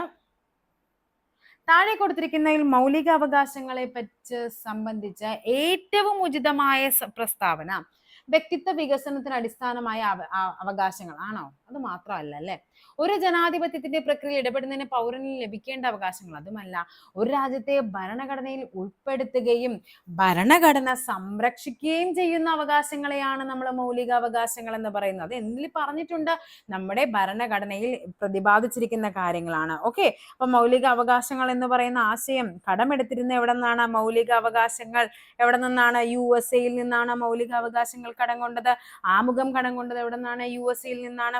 ഓക്കെ, അതേപോലെ തന്നെ മൗലിക അവകാശങ്ങൾ സംരക്ഷിക്കാനായിട്ട് കോടതി പുറപ്പെടുവിക്കുന്ന റിട്ടിന്റെ പേരെന്താണ്? റിട്ട്. അതിനെയാണ് നമ്മൾ എന്ത് പറയുന്നത് അല്ലെ? മൗലിക അവകാശങ്ങൾ സംരക്ഷിക്കാനായിട്ട് കോടതി പുറപ്പെടുവിക്കുന്ന ഉത്തരവുകളാണ് എന്ത്? റിട്ട് എന്ന് പറയുന്നത്. റിട്ട്, ഈ പറയുന്ന റിട്ട് ഏത് രാജ്യത്ത് നിന്നാണ് നമ്മൾ കടം കൊണ്ടത്? Writ Britain. എന്താണ്? റിട്ട് കടം കൊണ്ടത് എവിടെ നിന്നാണ്? ബ്രിട്ടനിൽ നിന്നാണ്. Writ Britain. ഓക്കെ, അതേപോലെ തന്നെ ഭരണഘടന ആർട്ടിക്കിൾ 32 പ്രകാരം സുപ്രീം കോടതിക്ക് റിട്ട് പുറപ്പെടുവിക്കാനും ഭരണഘടനയുടെ 226 പ്രകാരം ഹൈക്കോടതിക്ക് റിട്ട് പുറപ്പെടുവിക്കാനുമുള്ള അവകാശമുണ്ട്. ഓക്കെ, റിട്ടുകൾ എത്ര എണ്ണമാണ്? 5 ഹേബിയസ് കോർപ്പസ്, മാൻഡമസ്, പ്രൊഹിബിഷൻ, കോ വാറന്റോ, സെർഷ്യോററി. ഹേബിയസ് കോർപ്പസ് എന്ന് പറഞ്ഞാൽ എന്താണ്? നിയമവിധേയമല്ലാത്ത ഒരാളെ അറസ്റ്റ് ചെയ്തിരിക്കുക അല്ലെ, ശരീരം ഹാജരാക്കുക. മാൻഡമസ് എന്താണ്? നാം കൽപ്പിക്കുന്നു. പ്രൊഹിബിറ്റ് ചെയ്യുക, വിലക്കുക. പ്രൊഹിബിറ്റ് അല്ലെ, വിലക്കുകയാണ്. കോ വാറന്റോ എന്തധികാരം? അതായത് ഒരു വ്യക്തി അയാൾക്ക് അർഹമല്ലാത്തൊരു സ്ഥാനത്തിരുന്നാൽ കോടതിക്ക് ചോദിക്കാം, നിനക്ക് എന്ത് അധികാരം അവിടെ ഇരിക്കാൻ? കോ വാറന്റോ റിട്ട്. സെർഷ്യോററി എന്ന് പറയുന്നത് എന്താണ്? ഒരു സാക്ഷ്യപ്പെടുത്തുക എന്നുള്ള മീനിങ് ആണ്. അതായത് ഒരു കേസ് എന്താണ്? കീഴ്ക്കോടതിയിൽ നിന്ന് മേൽക്കോടതിയിലേക്ക് പോകാനുള്ളത്. നെക്സ്റ്റ് നോക്കാം. ഇന്ത്യൻ പാർലമെന്റിനെ കുറിച്ച് താഴെ കൊടുത്തിരിക്കുന്നവയിൽ ശരിയായ പ്രസ്താവനകളാണ് നമുക്ക് വേണ്ടത്. നോക്കാം നമുക്ക് എന്തൊക്കെയാണ് പറഞ്ഞിരിക്കുന്നതെന്ന്. ഓക്കെ, ഒന്നാമത്തെ പോയിന്റ് എന്താണ് പറഞ്ഞിരിക്കുന്നത്? ഇന്ത്യയുടെ കേന്ദ്ര നിയമനിർമ്മാണ സഭയാണ് എന്തെന്ന് പറയുന്നത്? Indian parliament. ശരിയായ പ്രസ്താവനയല്ലേ? നമ്മൾ പഠിക്കുന്നതാണ്. ഓക്കെ, ഇന്ത്യൻ പാർലമെന്റ് ഒരു ദ്വിമണ്ഡല സഭയാണ്. അതും ശരിയാണ്. ഇന്ത്യൻ പാർലമെന്റിന്റെ ഉപരിസഭയാണ് ലോകസഭ. ഓക്കെ, തെറ്റാണ്. ഉപരിസഭ ഏതാണ്? രാജ്യസഭയാണ്. സ്പീക്കർ രാജ്യസഭയുടെ എക്സ് ഒഫീഷ്യോ ചെയർമാൻ ആണ്. സ്പീക്കർ ആണോ? ആരാണ് വരേണ്ടത്? രാജ്യസഭയുടെ എക്സ് ഒഫീഷ്യോ ചെയർമാൻ എന്ന് പറയുന്നത് ആരാണ്? ഉപരാഷ്ട്രപതിയാണ്. വൈസ് പ്രസിഡന്റ് ഉപരാഷ്ട്രപതിയാണ് രാജ്യസഭയുടെ എക്സ് ഒഫീഷ്യോ ചെയർമാൻ എന്ന് പറയുന്നത്. അപ്പൊ ഏതാണ് ഇവിടെ പ്രസ്താവന? 1ഉം 2ഉമാണ് ഇവിടെ ശരിയായിട്ട് വരേണ്ടത്. ഓക്കെ, അപ്പൊ നമുക്കറിയാം ഇന്ത്യയുടെ പാർലമെന്റ് ദ്വിമണ്ഡല സഭയാണ്. അതേപോലെ രാജ്യസഭ, ലോകസഭ, കൂടെ ആരും കൂടി ഉണ്ട്? രാഷ്ട്രപതിയും കൂടി ചേർന്നാണ് നമ്മുടെ ഇന്ത്യൻ പാർലമെന്റ് എന്ന് പറയുന്നത്. ഓക്കെ ആണല്ലോ. പാർലമെന്റിലെ സമ്മേളനങ്ങൾ വിളിച്ചു ചേർക്കുന്ന ആരാണ്? നമ്മുടെ രാഷ്ട്രപതിയാണ്. ഇന്ത്യൻ ഫെഡറൽ സംവിധാനത്തിന്റെ കേന്ദ്രവും സംസ്ഥാനങ്ങളും കേന്ദ്രവും സംസ്ഥാനങ്ങളും സംസ്ഥാനങ്ങൾ തമ്മിലുള്ള തർക്കങ്ങൾ ഉടലെടുത്താൽ, അതായത് പ്രശ്നം വരുവാണ്. നമുക്കറിയാം സംസ്ഥാനങ്ങൾക്ക് ഹൈക്കോടതി ഉണ്ട്, അതേപോലെ ജില്ലകൾക്ക് ജില്ലാ കോടതി ഉണ്ട്. ഇന്ത്യക്ക് മൊത്തത്തിൽ രാജ്യത്തിന് ഏറ്റവും കോടതിയായിട്ട് എന്ത് വരുന്നുണ്ട്? നമ്മുടെ സുപ്രീം കോടതി വരുന്നുണ്ട്. പക്ഷെ ഇവിടെ നമ്മൾ 2 സംസ്ഥാനങ്ങൾ തമ്മിൽ തർക്കം വരുവാണ്. അപ്പൊ സ്വാഭാവികമായിട്ടും അവിടെ തീരുമാനമെടുക്കാൻ ആർക്കാണ് അധികാരം? സുപ്രീം കോടതിക്കാണ്. കേന്ദ്ര ഗവൺമെന്റും സംസ്ഥാന ഗവൺമെന്റും തമ്മിൽ തർക്കം വരുവാണ്. അവിടെ ആർക്കാണ്? ഈ പറയുന്ന സുപ്രീം കോടതിക്കാണ്. അതായത് സുപ്രീം കോടതിക്ക് മെയിൻ ആയിട്ട് വരുന്ന അധികാരങ്ങളാണ് എന്ത് പറയുന്നത്, തനതധികാരം. ഓക്കെ, തനതധികാരം അഥവാ ഉത്ഭവാധികാരം എന്ന് പറയും. അതായത് എന്താണ്, ആർട്ടിക്കിൾ 131 പ്രകാരമാണ് ഈ പറയുന്ന തനതധികാരത്തെ പറ്റി പറയുന്നത്. എന്തൊക്കെയാണ് ഈ പറയുന്ന കേന്ദ്രവും സംസ്ഥാനങ്ങൾ തമ്മിലുള്ള ഇത്, അതേപോലെ അന്തർ സംസ്ഥാന തർക്കങ്ങള്, ജലതർക്കങ്ങള്, ഇങ്ങനെയുള്ള കാര്യങ്ങളൊക്കെയാണ് ഈ ഉത്ഭവാധികാരം അഥവാ തനതധികാരത്തിൽ പെടുന്നത്. അങ്ങനെയാണെങ്കിൽ അടുത്ത എന്താണ്, റിട്ട് അധികാരം. നമ്മൾക്കറിയാം റിട്ട് അധികാരം എന്ന് പറഞ്ഞാൽ എന്താണ്, സുപ്രീം കോടതിയുടെ റിട്ട് അധികാരം ആർട്ടിക്കിൾ 32 പ്രകാരം റിട്ട് പുറപ്പെടുവിക്കാനുള്ള അവകാശമുണ്ട്. എന്താണ് റിട്ട് അധികാരം എന്ന് പറയുന്നത്, മൗലികാവകാശങ്ങൾ അല്ലെ, മൗലികാവകാശങ്ങൾ സംരക്ഷിക്കാനായി കോടതി പുറപ്പെടുവിക്കുന്നതാണ് റിട്ട് എന്ന് പറയുന്നത്. നെക്സ്റ്റ് വരുന്നത് അപ്പീൽ അധികാരമാണ്. അപ്പീൽ അധികാരം എന്ന് പറഞ്ഞാൽ എന്താണ്, ഹൈക്കോടതികളുടെ തീർപ്പുകൾക്കെതിരെ ഒരു വ്യക്തിക്ക് സുപ്രീം കോടതിയിൽ അപ്പീൽ നൽകും. അതിനെയാണ് നമ്മൾ എന്ത് പറയുന്നത്, അപ്പീൽ അധികാരം എന്ന് പറയുന്നത്. ഓക്കെ, നെക്സ്റ്റ് നോക്കാം. രാഷ്ട്രപതിയുടെ വിവേചന അധികാരത്തിൽ ഉൾപ്പെടാത്തത് ദേശീയ അടിയന്തരാവസ്ഥ പ്രഖ്യാപിക്കൽ, മന്ത്രിസഭ ഉപദേശം സ്വീകരിക്കാതെ തിരിച്ചയക്കൽ, പിന്നെ എന്താണ്, പാർലമെന്റിന്റെ ഇരുസഭകളും പാസാക്കിയ ബില്ലുകൾ ഒപ്പിടാതെ കൈവശം വെക്കൽ, പൊതു തെരഞ്ഞെടുപ്പിന് ശേഷം ഒരു പാർട്ടിക്കും അഥവാ മുന്നണിക്കും വ്യക്തമായ ഭൂരിപക്ഷം വരാത്ത സാഹചര്യത്തിൽ എന്ത് ചെയ്യാനായിട്ട് പറ്റും, എന്താണ്, പ്രധാനമന്ത്രിയെ തിരഞ്ഞെടുക്കാനായിട്ട് പറ്റും. ഇവിടെ എന്താണ് വിവേചനാധികാരത്തിൽ ഉൾപ്പെടാത്തത്, ഇതാണ്. അപ്പൊ നിങ്ങൾ ഉൾപ്പെടുന്നതാണ് നിങ്ങൾ പഠിച്ചു വെക്കേണ്ടത്.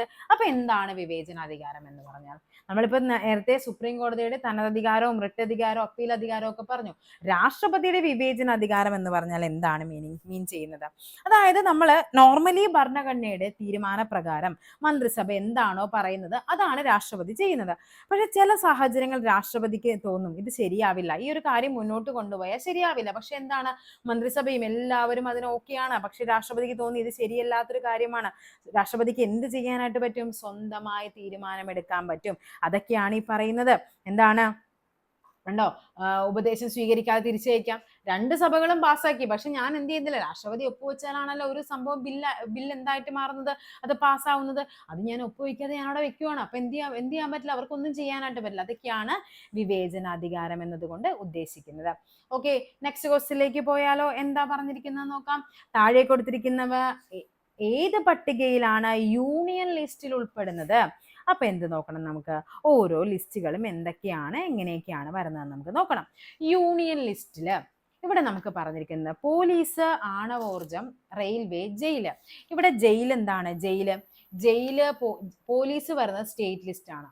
ഓക്കെ, പോലീസുകൾ നമുക്കറിയാമല്ലോ, ഓരോ സംസ്ഥാനത്തുമാണ് പോലീസ് വരുന്നത്. ജയിലും എന്താണായിരിക്കും, അപ്പോൾ സ്റ്റേറ്റ് ലിസ്റ്റിലാണ് വരുന്നത്. ആണവോർജം, റെയിൽവേ യൂണിയൻ ലിസ്റ്റ് ആണ്. പ്രതിരോധം യൂണിയൻ ലിസ്റ്റ് ആണ്. ആണവോർജം യൂണിയൻ ലിസ്റ്റ് ആണ്. തുറമുഖം യൂണിയൻ ലിസ്റ്റ് ആണ്. വിദേശകാര്യം യൂണിയൻ ലിസ്റ്റ് ആണ്. ആൻസർ ഏതാണ്, ഓപ്ഷൻ ബി ആണ്. ഇവിടെ കൃഷി എന്ന് പറയുന്നത് ഏതാണ്, കൃഷി എന്ന് പറയുന്നത് സ്റ്റേറ്റ് ലിസ്റ്റിൽ വരുന്നതാണ്. ഇവിടെ ഇത് മൂന്നും യൂണിയൻ ലിസ്റ്റ് ആണ്. പക്ഷേ പ്രാദേശിക ഗവൺമെന്റുകൾ എന്താണ്, സ്റ്റേറ്റ് ലിസ്റ്റിലാണ് വരുന്നത്. ഓക്കെ, അപ്പൊ ഇവിടെ ആൻസർ വരുന്നത് ഓപ്ഷൻ ബി ആണ്. അപ്പൊ നമുക്ക് നോക്കണ്ടേ എന്തൊക്കെയാണ് ഭരണഘടനയുടെ, നമുക്കറിയാം 7ാമത്തെ പട്ടികയിൽ ഭരണഘടനയുടെ 7th അല്ലെ, 7ാമത്തെ പട്ടികയിലാണ് ലിസ്റ്റുകളെ പറ്റി പ്രതിപാദിക്കുന്നത്. ലിസ്റ്റുകളെ പറ്റി പ്രതിപാദിക്കുന്ന ആർട്ടിക്കിൾ ചോദിച്ചു കഴിഞ്ഞാൽ അത് പഠിച്ചു വെച്ചു. അത് 246 ആണ്, 246. അതേപോലെ തന്നെ അവശിഷ്ടാധികാരം വരുന്നുണ്ട്. എന്താണ്, അത് 248 ആണ് അവശിഷ്ടാധികാരം. നമ്മുടെ സൈബർ കുറ്റകൃത്യങ്ങളും അത് അങ്ങനത്തെ നിയമങ്ങളെല്ലാം എവിടെ വരുന്നതാണ്, അവശിഷ്ടാധികാരത്തിൽ വരുന്നതാണ്. അതായത് ഈ പറയുന്ന കുറേ നിയമങ്ങളും കാര്യങ്ങളൊക്കെ ഉണ്ട്. യൂണിയൻ ലിസ്റ്റ് കുറെ പെടുത്തി, മറ്റേ സ്റ്റേറ്റ് ലിസ്റ്റിൽ പെടുത്തി. കൺകറന്റ് ലിസ്റ്റ് എന്ന് പറഞ്ഞാൽ എന്താണ്, രണ്ട് കൂട്ടർക്കും അവിടെ തീരുമാനം എടുക്കാൻ പറ്റും. ഇതിലൊന്നിലും പെടാത്ത കാര്യങ്ങളാണ് നമ്മൾ അവശിഷ്ടാധികാരത്തിൽ വരുന്നത്. നമ്മൾ യൂണിയൻ ലിസ്റ്റ് വന്ന സമയത്ത് 100 വിഷയങ്ങളാണ് എന്തിലുണ്ടായിരുന്നത്, യൂണിയൻ ലിസ്റ്റിൽ ഇപ്പോ നിലവിൽ 100 വിഷയങ്ങളുണ്ട്. വന്നപ്പോൾ എത്രയായിരുന്നു, ആദ്യമായിട്ട് വന്നപ്പോൾ ഇതില് 97 വിഷയങ്ങളാണ് ഉണ്ടായിരുന്നത് യൂണിയൻ ലിസ്റ്റില്. അങ്ങനെയാണെങ്കിൽ സ്റ്റേറ്റ് ലിസ്റ്റില് നിലവിൽ എത്രയുണ്ട്, നിലവിൽ 61 വിഷയങ്ങളാണ്. തുടക്കത്തിൽ എത്രയായിരുന്നു, തുടക്കത്തിൽ വന്നപ്പോൾ എത്രയായിരുന്നു, 66 വിഷയങ്ങൾ ഉണ്ടായിരുന്നു. എങ്കിൽ കൺകറന്റ് ലിസ്റ്റിലേക്ക് വരുമ്പോഴേക്കും ഇപ്പോൾ എത്രയാണ്, 52 ഉണ്ട്.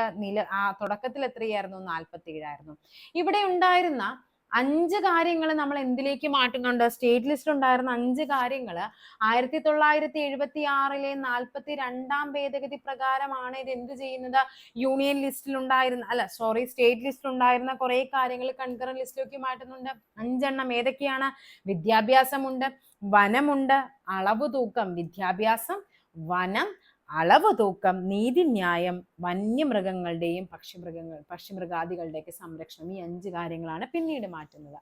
ഓക്കെ, അപ്പൊ എന്തൊക്കെയാണ് സ്റ്റേറ്റ് ലിസ്റ്റിൽ വരുന്നത്, എന്തൊക്കെയാണ് കൺകറന്റ് ലിസ്റ്റിൽ വരുന്നത്, എന്തൊക്കെയാണ് യൂണിയൻ ലിസ്റ്റിൽ വരുന്നത് ഒരു ഐഡിയ നിങ്ങൾക്ക് ഉണ്ടാവണം. ഓക്കെ, നെക്സ്റ്റ് നോക്കാം. പ്രാദേശിക ഗവൺമെന്റുകൾക്ക് ഭരണഘടനാ അംഗീകാരം നൽകണമെന്ന് ശുപാർശ ചെയ്ത കമ്മിറ്റി ഇതെന്നാണ് ചോദിച്ചിരിക്കുന്നത്. ഏത് കമ്മിറ്റിയാണ് വരുന്നത്? പ്രാദേശിക ഗവൺമെന്റുകളാണ്. സർക്കാരിയ കമ്മിറ്റി, മണ്ഡൽ കമ്മിറ്റി, അടുത്ത ഏതാണ് പറഞ്ഞിരിക്കുന്നത്? Thungon committee, Gadgil committee. ഏതാണ് വരുന്നത്? ഈ പ്രാദേശിക ഗവൺമെന്റുകൾ എന്ന് പറയുമ്പോൾ തന്നെ നിങ്ങൾ ഓർത്തിരിക്കുക, അവിടെ ഏതാണ് വരേണ്ടത്? തുങ്കൻ കമ്മിറ്റി, PK തുങ്കൻ കമ്മിറ്റിയാണെന്ന് ഓർത്തിരിക്കുക. അപ്പൊ നമുക്ക് എന്ത് ചെയ്യണം? ബേസിക് ആയിട്ട് കുറച്ച് കാര്യങ്ങൾ ഇതിൻ്റെ അകത്ത് പഠിക്കാനുണ്ടല്ലോ. എന്തൊക്കെയാണ് നമ്മൾ നോർമലി നമ്മൾ പഠിക്കുന്ന കുറച്ച് ഫാക്ട്സ് എന്ന് പറയുന്നത്? ഏതൊക്കെയാണ് പഞ്ചായത്ത് രാജുമായി ബന്ധപ്പെട്ട കമ്മിറ്റികൾ? ബൽവന്ത് റായ് മേത്ത കമ്മിറ്റിയുണ്ട്, സന്താനമുണ്ട്, അതേപോലെ അശോക് മേത്തയുണ്ട്, സിംഗ്വി കമ്മിറ്റിയുണ്ട്, തുങ്കൻ കമ്മിറ്റിയുടെ വർഷം എത്രയാണ്? തുങ്കൻ കമ്മിറ്റി 1988 തുങ്കൻ കമ്മിറ്റി എന്ന് പറയുന്നത്. 1988 തന്നെയാണ് എന്ത് വരുന്നത്? ഈ പറയുന്ന ഗാഡ്ഗിൽ കമ്മിറ്റി വരുന്നുണ്ട്. പിന്നെ എന്തൊക്കെയാണ് നമുക്ക് വരുന്നത്? ഈ തുങ്കൻ കമ്മിറ്റിയിലാണ് ജില്ലാതല പ്ലാനിങ്ങുകൾ, അതേപോലെ തന്നെ പഞ്ചായത്ത് ഗവൺമെന്റുകൾക്ക് ഭരണഘടനാ അംഗീകാരം നൽകണമെന്ന് നിർദ്ദേശിച്ചത് ഏതാണ്? തുങ്കൻ കമ്മിറ്റിയാണ്. ഓക്കെ, അപ്പൊ നമുക്ക് നോക്കാം. ഗ്രാമസഭയെ പറ്റി പ്രതിപാദിക്കുന്ന ഇത് ഏതാണ്? 243A ആണ്. ഓക്കെ, 73 ഭരണഘടനാ ഭേദഗതി പ്രകാരം നമ്മൾ പറഞ്ഞു 73 പഞ്ചായത്ത് രാജ്യം, 74 എന്ന് പറയുന്നത് നഗരപാലിക നിയമമാണെന്നൊക്കെ നമ്മൾ പറഞ്ഞിട്ടുണ്ട്. അതെല്ലാം ഡീറ്റെയിൽ ആയിട്ട് പഠിക്കേണ്ടതാണ്. പഞ്ചായത്ത് രാജ്യമായിട്ട് ബന്ധപ്പെട്ട ഫാക്ട്സുകളെല്ലാം നിങ്ങൾ നല്ല രീതിക്ക് നോക്കേണ്ടതാണ്. നെക്സ്റ്റ് നോക്കാം. ഇന്ത്യൻ തെരഞ്ഞെടുപ്പ് കമ്മീഷന്റെ ചുമതലകളിൽ ഉൾപ്പെടാത്തതാണ് നമുക്ക് വേണ്ടത്. എന്താണ്? രാഷ്ട്രീയ പാർട്ടികൾക്ക് അംഗീകാരം നൽകണം, തെരഞ്ഞെടുപ്പ് കമ്മീഷന്റെ ചുമതലയാണ്. വോട്ടർ പട്ടിക പരിഷ്കരിക്കണം. പിന്നെന്താണ്?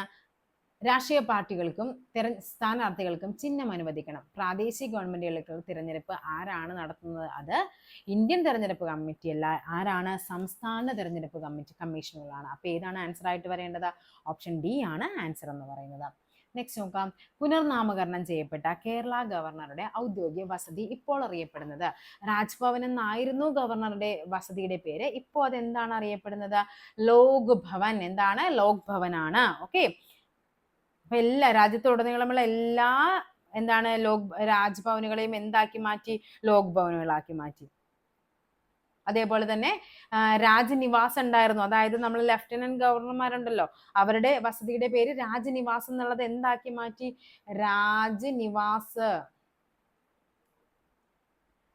രാജ്നിവാസ് എന്തായിട്ട് മാറി? ലോക് നിവാസ് ആയിട്ട് മാറിയിട്ടുണ്ട്. അതും കൂടി ഒന്ന് ഓർത്തിരിക്കുക. ലോക് നിവാസ്. രാജ്ഭവൻ ലോക് ഭവനായി, രാജ്നിവാസ് ലോക് നിവാസ് ആയിട്ട് മാറി. നെക്സ്റ്റ് നോക്കാം.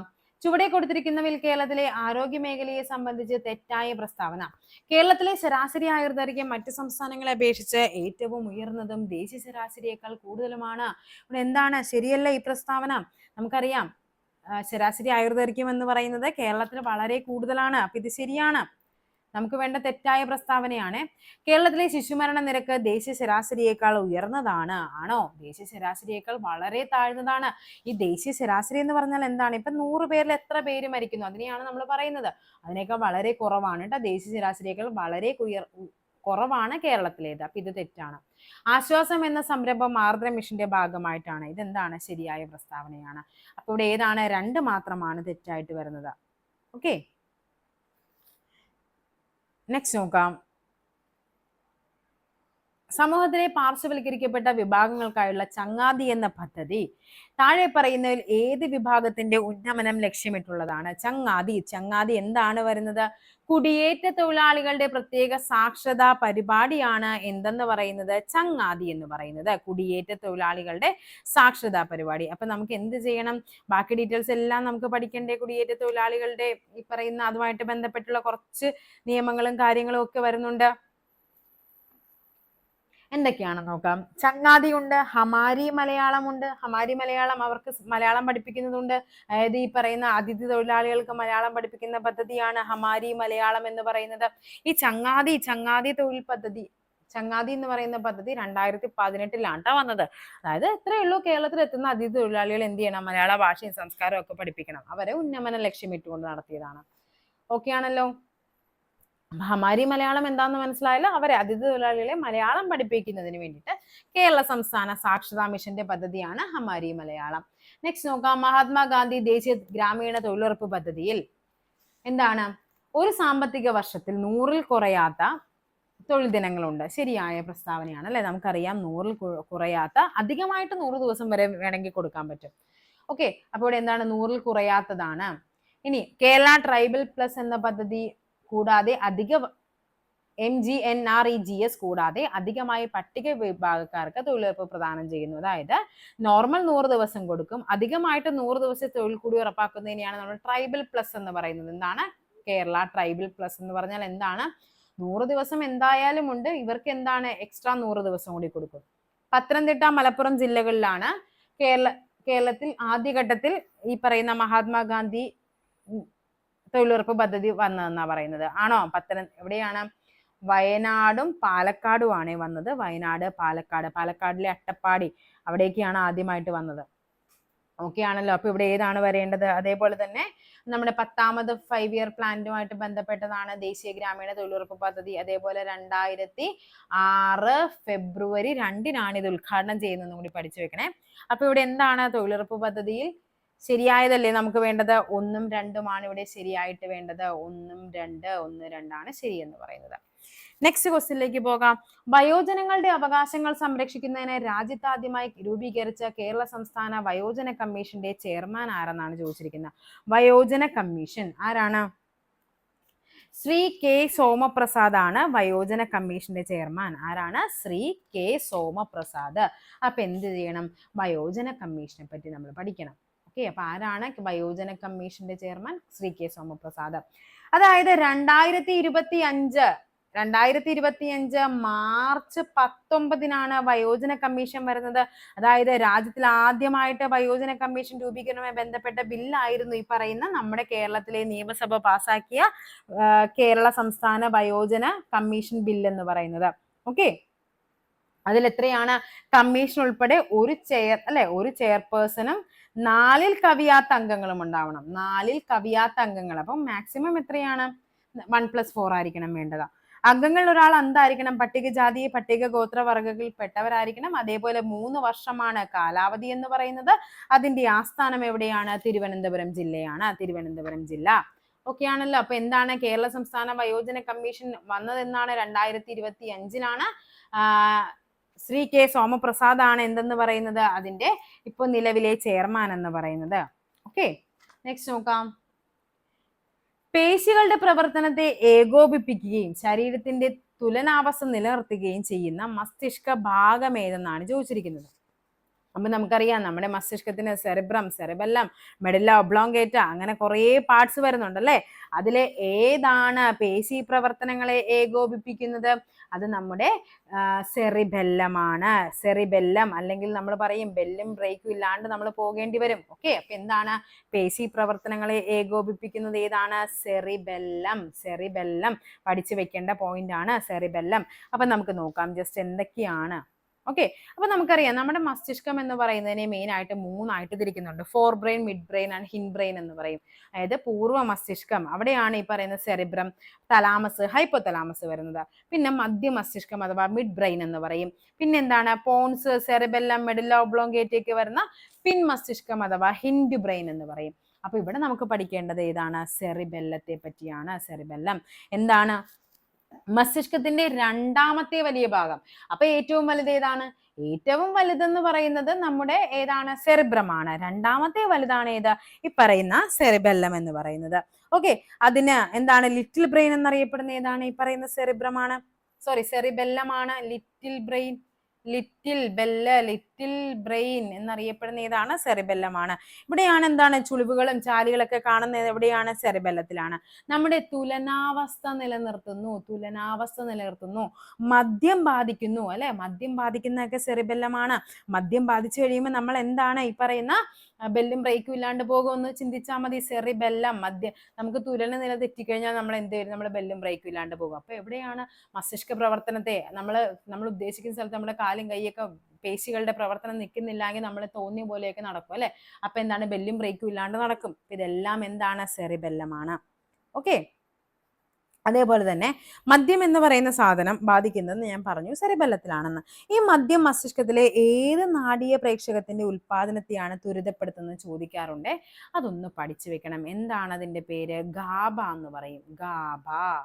ഓക്കെ, എന്ന് പറഞ്ഞാൽ എന്താണ്? Gamma amino butyric acid. Gamma amino butyric acid. ഇതാണ് നമ്മുടെ മദ്യം ബാധിക്കുന്ന ആ ഒരു നാഡീയ പ്രേക്ഷകത്തെയാണ് എന്ത് ചെയ്യുന്നത്? ത്വരിതപ്പെടുന്നത്, അതിനെയാണ് ഉത്തേജിപ്പിക്കുന്നതെന്ന് ഓർത്തിരിക്കുക. ഓക്കെ. ഇനി നമ്മുടെ ഐച്ഛിക പ്രവർത്തനം എന്ന് പറഞ്ഞാൽ എന്താണ്? നമ്മുടെ ഇഷ്ടത്തിനനുസരിച്ച് നടക്കുന്ന ഐച്ഛിക പ്രവർത്തനങ്ങളെ ഏകോപിപ്പിക്കുന്നത് ആരാണ്? അത് സെറിബ്രമാണ്. സെറിബ്രം. അങ്ങനെയാണെങ്കിൽ അനൈച്ഛികം, നമ്മുടെ ഇഷ്ടത്തിനല്ലാത്ത കുറെ കാര്യങ്ങളുണ്ടല്ലോ. വിശപ്പുണ്ടാകുക, ദാഹമുണ്ടാകുക അല്ലെ, ലൈംഗിക ആസക്തി ഉണ്ടാകുക, ഇതെല്ലാം നമ്മുടെ ആഗ്രഹം അല്ലെ, നമ്മുടെ ഇച്ഛയ്ക്കല്ല. അങ്ങനെയുള്ള കാര്യങ്ങളൊക്കെ എന്താണ്? ഹൈപ്പോതലാമസ് ആണ്. ഓക്കെ ആണല്ലോ. നെക്സ്റ്റ് നോക്കാം. ഹെപ്പറ്റൈറ്റിസ് ബി എന്ന പ്രധാനമായും ബാധിക്കുന്ന മനുഷ്യ ശരീരത്തിലെ അവയവം ഏത്? ഹെപ്പറ്റൈറ്റിസ് ആണ് പറയുന്നത്. വൃക്ക, കരൾ, തലച്ചോറ്, ശ്വാസകോശം. ഏതാണ് ഹെപ്പറ്റൈറ്റിസ് ബാധിക്കുന്നത്? അത് ഓപ്ഷൻ ബി, കരളിനെ ബാധിക്കുന്ന ഒരു അസുഖമാണ് ഹെപ്പറ്റൈറ്റിസ് എന്ന് പറയുന്നത്. അപ്പൊ നമുക്ക് നോക്കണ്ടേ ഹെപ്പറ്റൈറ്റിസ് അല്ലെങ്കിൽ കരളുമായിട്ട് ബന്ധപ്പെട്ട മറ്റു ഫാക്ട്സുകൾ എന്തൊക്കെയാണെന്നുള്ളത്. കരൾ, നമുക്കറിയാം മനുഷ്യ ശരീരത്തിലെ ഏറ്റവും വലിയ ഗ്രന്ഥി എന്നറിയപ്പെടുന്ന ഏതാണ്? കരളാണ്. കരള്. ഓക്കെ. അതേപോലെ തന്നെ എന്തൊക്കെയാണ് നമുക്ക് കരളുമായിട്ട് ബന്ധപ്പെട്ട്? മനുഷ്യരിലെ ഏറ്റവും വലിയ അവയവം ചോദിച്ചു കഴിഞ്ഞാൽ ഏതാണ്? അത് നമ്മുടെ ത്വക്കാണ്. ഏറ്റവും വലിയ ആന്തരിക അവയവം ചോദിച്ചു കഴിഞ്ഞാൽ അത് ഏതാണ്? കരളാണ്. മനുഷ്യരിലെ ഏറ്റവും വലിയ ആന്തരിക അവയവം കരളാണ്. അതേപോലെ ഏറ്റവും വലിയ ഗ്രന്ഥിയാണ്. ഇരുമ്പ് ഏറ്റവും അധികം സംഭരിക്കുന്നത് കരള്. ഇരുമ്പ് ഏറ്റവും അധികം സംഭരിക്കുന്നത് എവിടെയാണ്? കരളിലാണ്. ഏറ്റവും അധികം ചൂട് ഉൽപ്പാദിപ്പിക്കുന്നത് എവിടെയാണ്? കരളിലാണ്. അതേപോലെ തന്നെ പുനരുജ്ജീവന ശേഷിയുള്ള, അതായത് അത് ഇത്തിരി മുറിഞ്ഞൊക്കെ പോയി കഴിഞ്ഞാൽ എന്താ, വീണ്ടും അത് കിളിർത്ത് അവിടെ അങ്ങ് സെറ്റ് ആയിക്കോളും. പുനരുജ്ജീവന ശേഷിയുള്ളത് ഏതാണ്? കരളാണ്. കരള്. ഓക്കെ. അപ്പൊ കരളുമായിട്ട് ബന്ധപ്പെട്ട് അതേപോലെ തന്നെ ഏറ്റവും കൂടുതൽ കൊഴുപ്പ് സംഭരിക്കുന്ന സ്ഥലം എവിടെയാണ്? അതും നമ്മുടെ കരളാണ്. ഓക്കെ. അതേപോലെ തന്നെ എന്താണ് നമ്മുടെ ഗ്ലൂക്കോസിനെ ഗ്ലൈക്കോജൻ ആക്കി മാറ്റുന്ന കരളാണ്. അപ്പൊ കരള് പഠിച്ചു വെക്കണം. ശരീരത്തിലെ രാസപരീക്ഷണശാല എന്നറിയപ്പെടുന്ന കരളാണ്. കരളിനെ പറ്റിയുള്ള പഠനമാണ് ഹെപ്പറ്റോളജി എന്ന് പറയുന്നത്. രക്തം കട്ടപിടിക്കുന്നതിന് ആവശ്യമായ പ്രോട്ടീൻ നിർമ്മിക്കുന്നത് കരളിലാണ്. മനുഷ്യശരീരത്തിലെ ഏറ്റവും വലിയ ആന്തരിക അവയവം, മനുഷ്യശരീരത്തിലെ രണ്ടാമത്തെ വലിയ അവയവം, മനുഷ്യശരീരത്തിലെ ഏറ്റവും വലിയ ഗ്രന്ഥി, അതേപോലെ ഏറ്റവും കൂടുതൽ ഇരുമ്പ് ഉൽപ്പാദിപ്പിക്കുന്നു, താപം ഉൽപ്പാദിപ്പിക്കുന്നു, കൊഴുപ്പ് സംഭരിച്ചു വെക്കുന്നു, ഗ്ലൂക്കോസിനെ ഗ്ലൈക്കോജൻ ആക്കി മാറ്റുന്നു. ഇതെല്ലാം എന്താണ്? കരളാണ്. ഓക്കെ. നെക്സ്റ്റ് നോക്കാം. കേരള സർക്കാർ നടപ്പിലാക്കിയ ആർദ്രം മിഷന്റെ പ്രധാന ലക്ഷ്യം എന്തെല്ലാം? ഭവനരഹിതർക്ക് വീട് നൽകുക. പിന്നെ എന്താണ് പറഞ്ഞിരിക്കുന്നത്? റോഡ് സുരക്ഷ ഉറപ്പാക്കുക, സ്കൂളുകളിൽ ഡിജിറ്റൽ വിദ്യാഭ്യാസം പ്രോത്സാഹിപ്പിക്കുക, പൊതുജന ആരോഗ്യ കേന്ദ്രങ്ങളെ ജനസൗഹൃദമാക്കുക. എന്താണ് വരേണ്ടത്? കുറെ നേരമായിട്ട് പറഞ്ഞിട്ടേ നാക്ക് കുഴയുന്നു. എന്താണ് വരേണ്ടത്? പൊതുജനാരോഗ്യ കേന്ദ്രങ്ങളെ ജനസൗഹൃദപരമാക്കുക. അതാണ് ആർദ്രം മിഷന്റെ പദ്ധതി എന്ന് പറയുന്നത്. ഓക്കെ. അപ്പൊ എന്താണ് ആർദ്രം മിഷൻ? നമുക്ക് നോക്കണ്ടേ. ആർദ്രം മിഷൻ അതായത് കേരള സർക്കാർ ആരംഭിച്ച നവകേരള മിഷൻ എന്ന് പറയും. അതിൽ നമുക്ക് 4 പദ്ധതികളുണ്ട്. അതിലൊന്നാണ് എന്താ? ആർദ്രം എന്ന് പറയുന്നത്.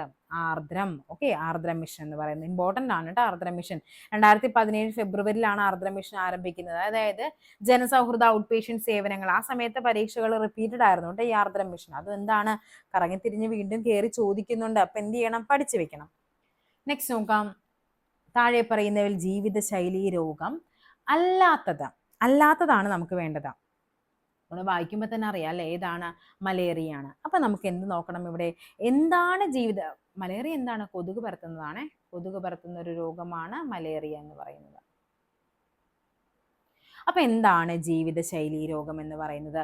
നമ്മുടെ ജീവിതശൈലി കൊണ്ട് അല്ലെ, നമ്മുടെ ലൈഫ് സ്റ്റൈൽ എങ്ങനെയൊക്കെ അല്ലെ, ഇപ്പോഴത്തെ പണ്ടത്തെ കാലത്തെ പോലെയാണോ എല്ലാവരും ഈ പറയുന്ന കമ്പ്യൂട്ടറിന്റെ ഫോണിന്റെ ഒക്കെ മുന്നിൽ കുത്തിയിരിപ്പാണ്, എക്സസൈസ് ചെയ്യുന്നില്ല? അങ്ങനെ നമ്മുടെ ജീവിതശൈലി കൊണ്ടുണ്ടാകുന്ന രോഗങ്ങളെയാണ് ജീവിതശൈലി രോഗങ്ങൾ എന്ന് പറയുന്നത്.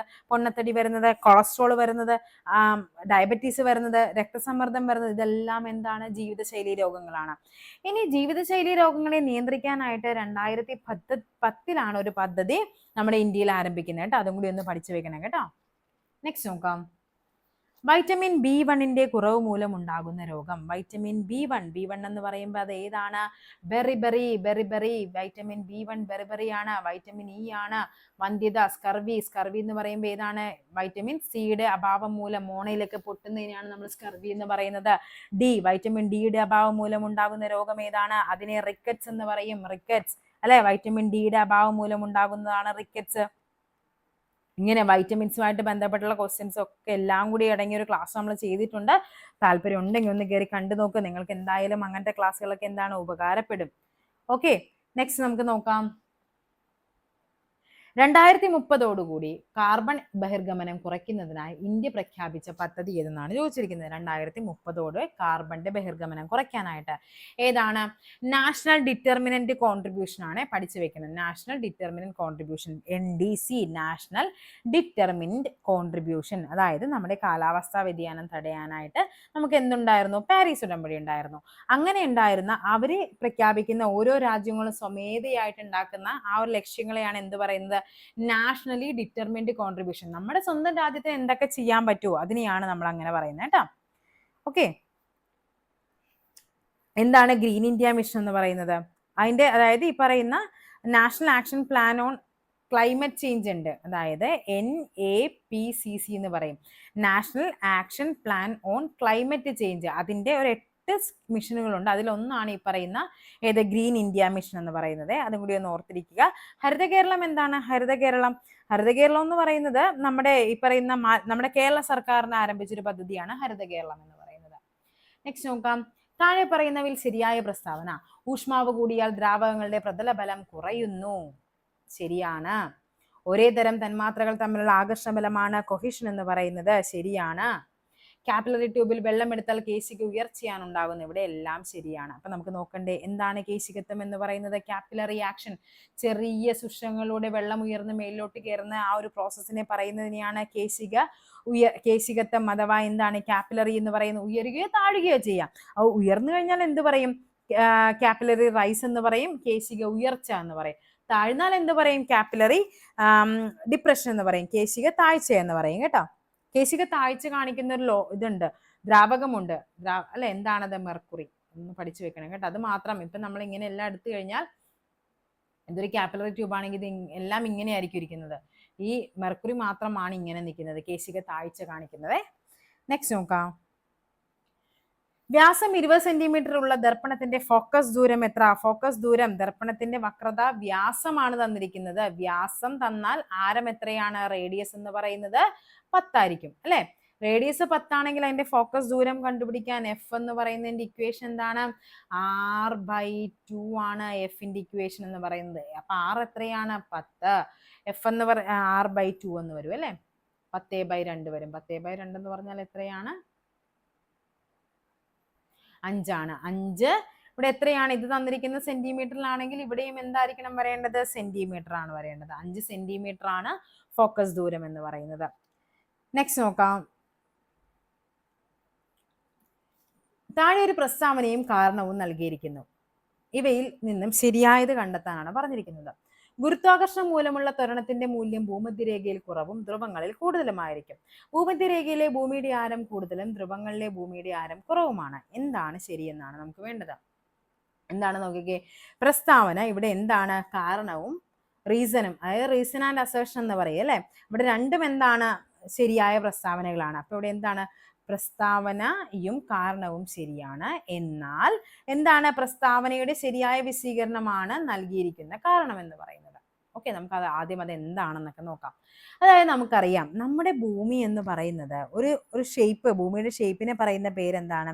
ജിയോയിഡ് എന്നാണ് അല്ലെ. ജിയോയിഡ് ഷേപ്പാണ് ഭൂമിക്ക് വരുന്നത്. അതായത് ഭൂമിയുടെ മുകളിൽ എന്താണ്, അല്പം പരന്നിരുന്നിട്ട് സൈഡിൽ ബൾജായിട്ടിരിക്കുന്നതാണ്. അപ്പൊ നമുക്കറിയാം ഈ പറയുന്ന ഭൂമിയുടെ ഭൂഗുരുത്വാകർഷണ ബലവും പല സ്ഥലത്തും പലതാണ്.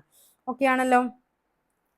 ധ്രുവപ്രദേശത്ത് ജിയുടെ മൂല്യം എന്ന് പറയുന്നത്, ധ്രുവം എന്ന് പറയുമ്പോൾ ഇങ്ങനെയാണല്ലോ ഭൂമി ഇരിക്കുന്നത്, ഈ ഇത്ര ഇല്ല എന്നാലും ഇങ്ങനെ. ഓക്കെ, അപ്പൊ ധ്രുവപ്രദേശ ഭൂമിയുടെ ജിയുടെ മൂല്യം എന്ന് പറയുന്നത് 9.83 ആണ്. അതേസമയം അത് ഭൂമധ്യരേഖാ പ്രദേശത്തേക്ക് വരുമ്പോൾ അത് 9.78 ആണ്. അപ്പൊ ഇവിടെ നിന്ന് എന്ത് മനസ്സിലാക്കാൻ നമുക്ക്?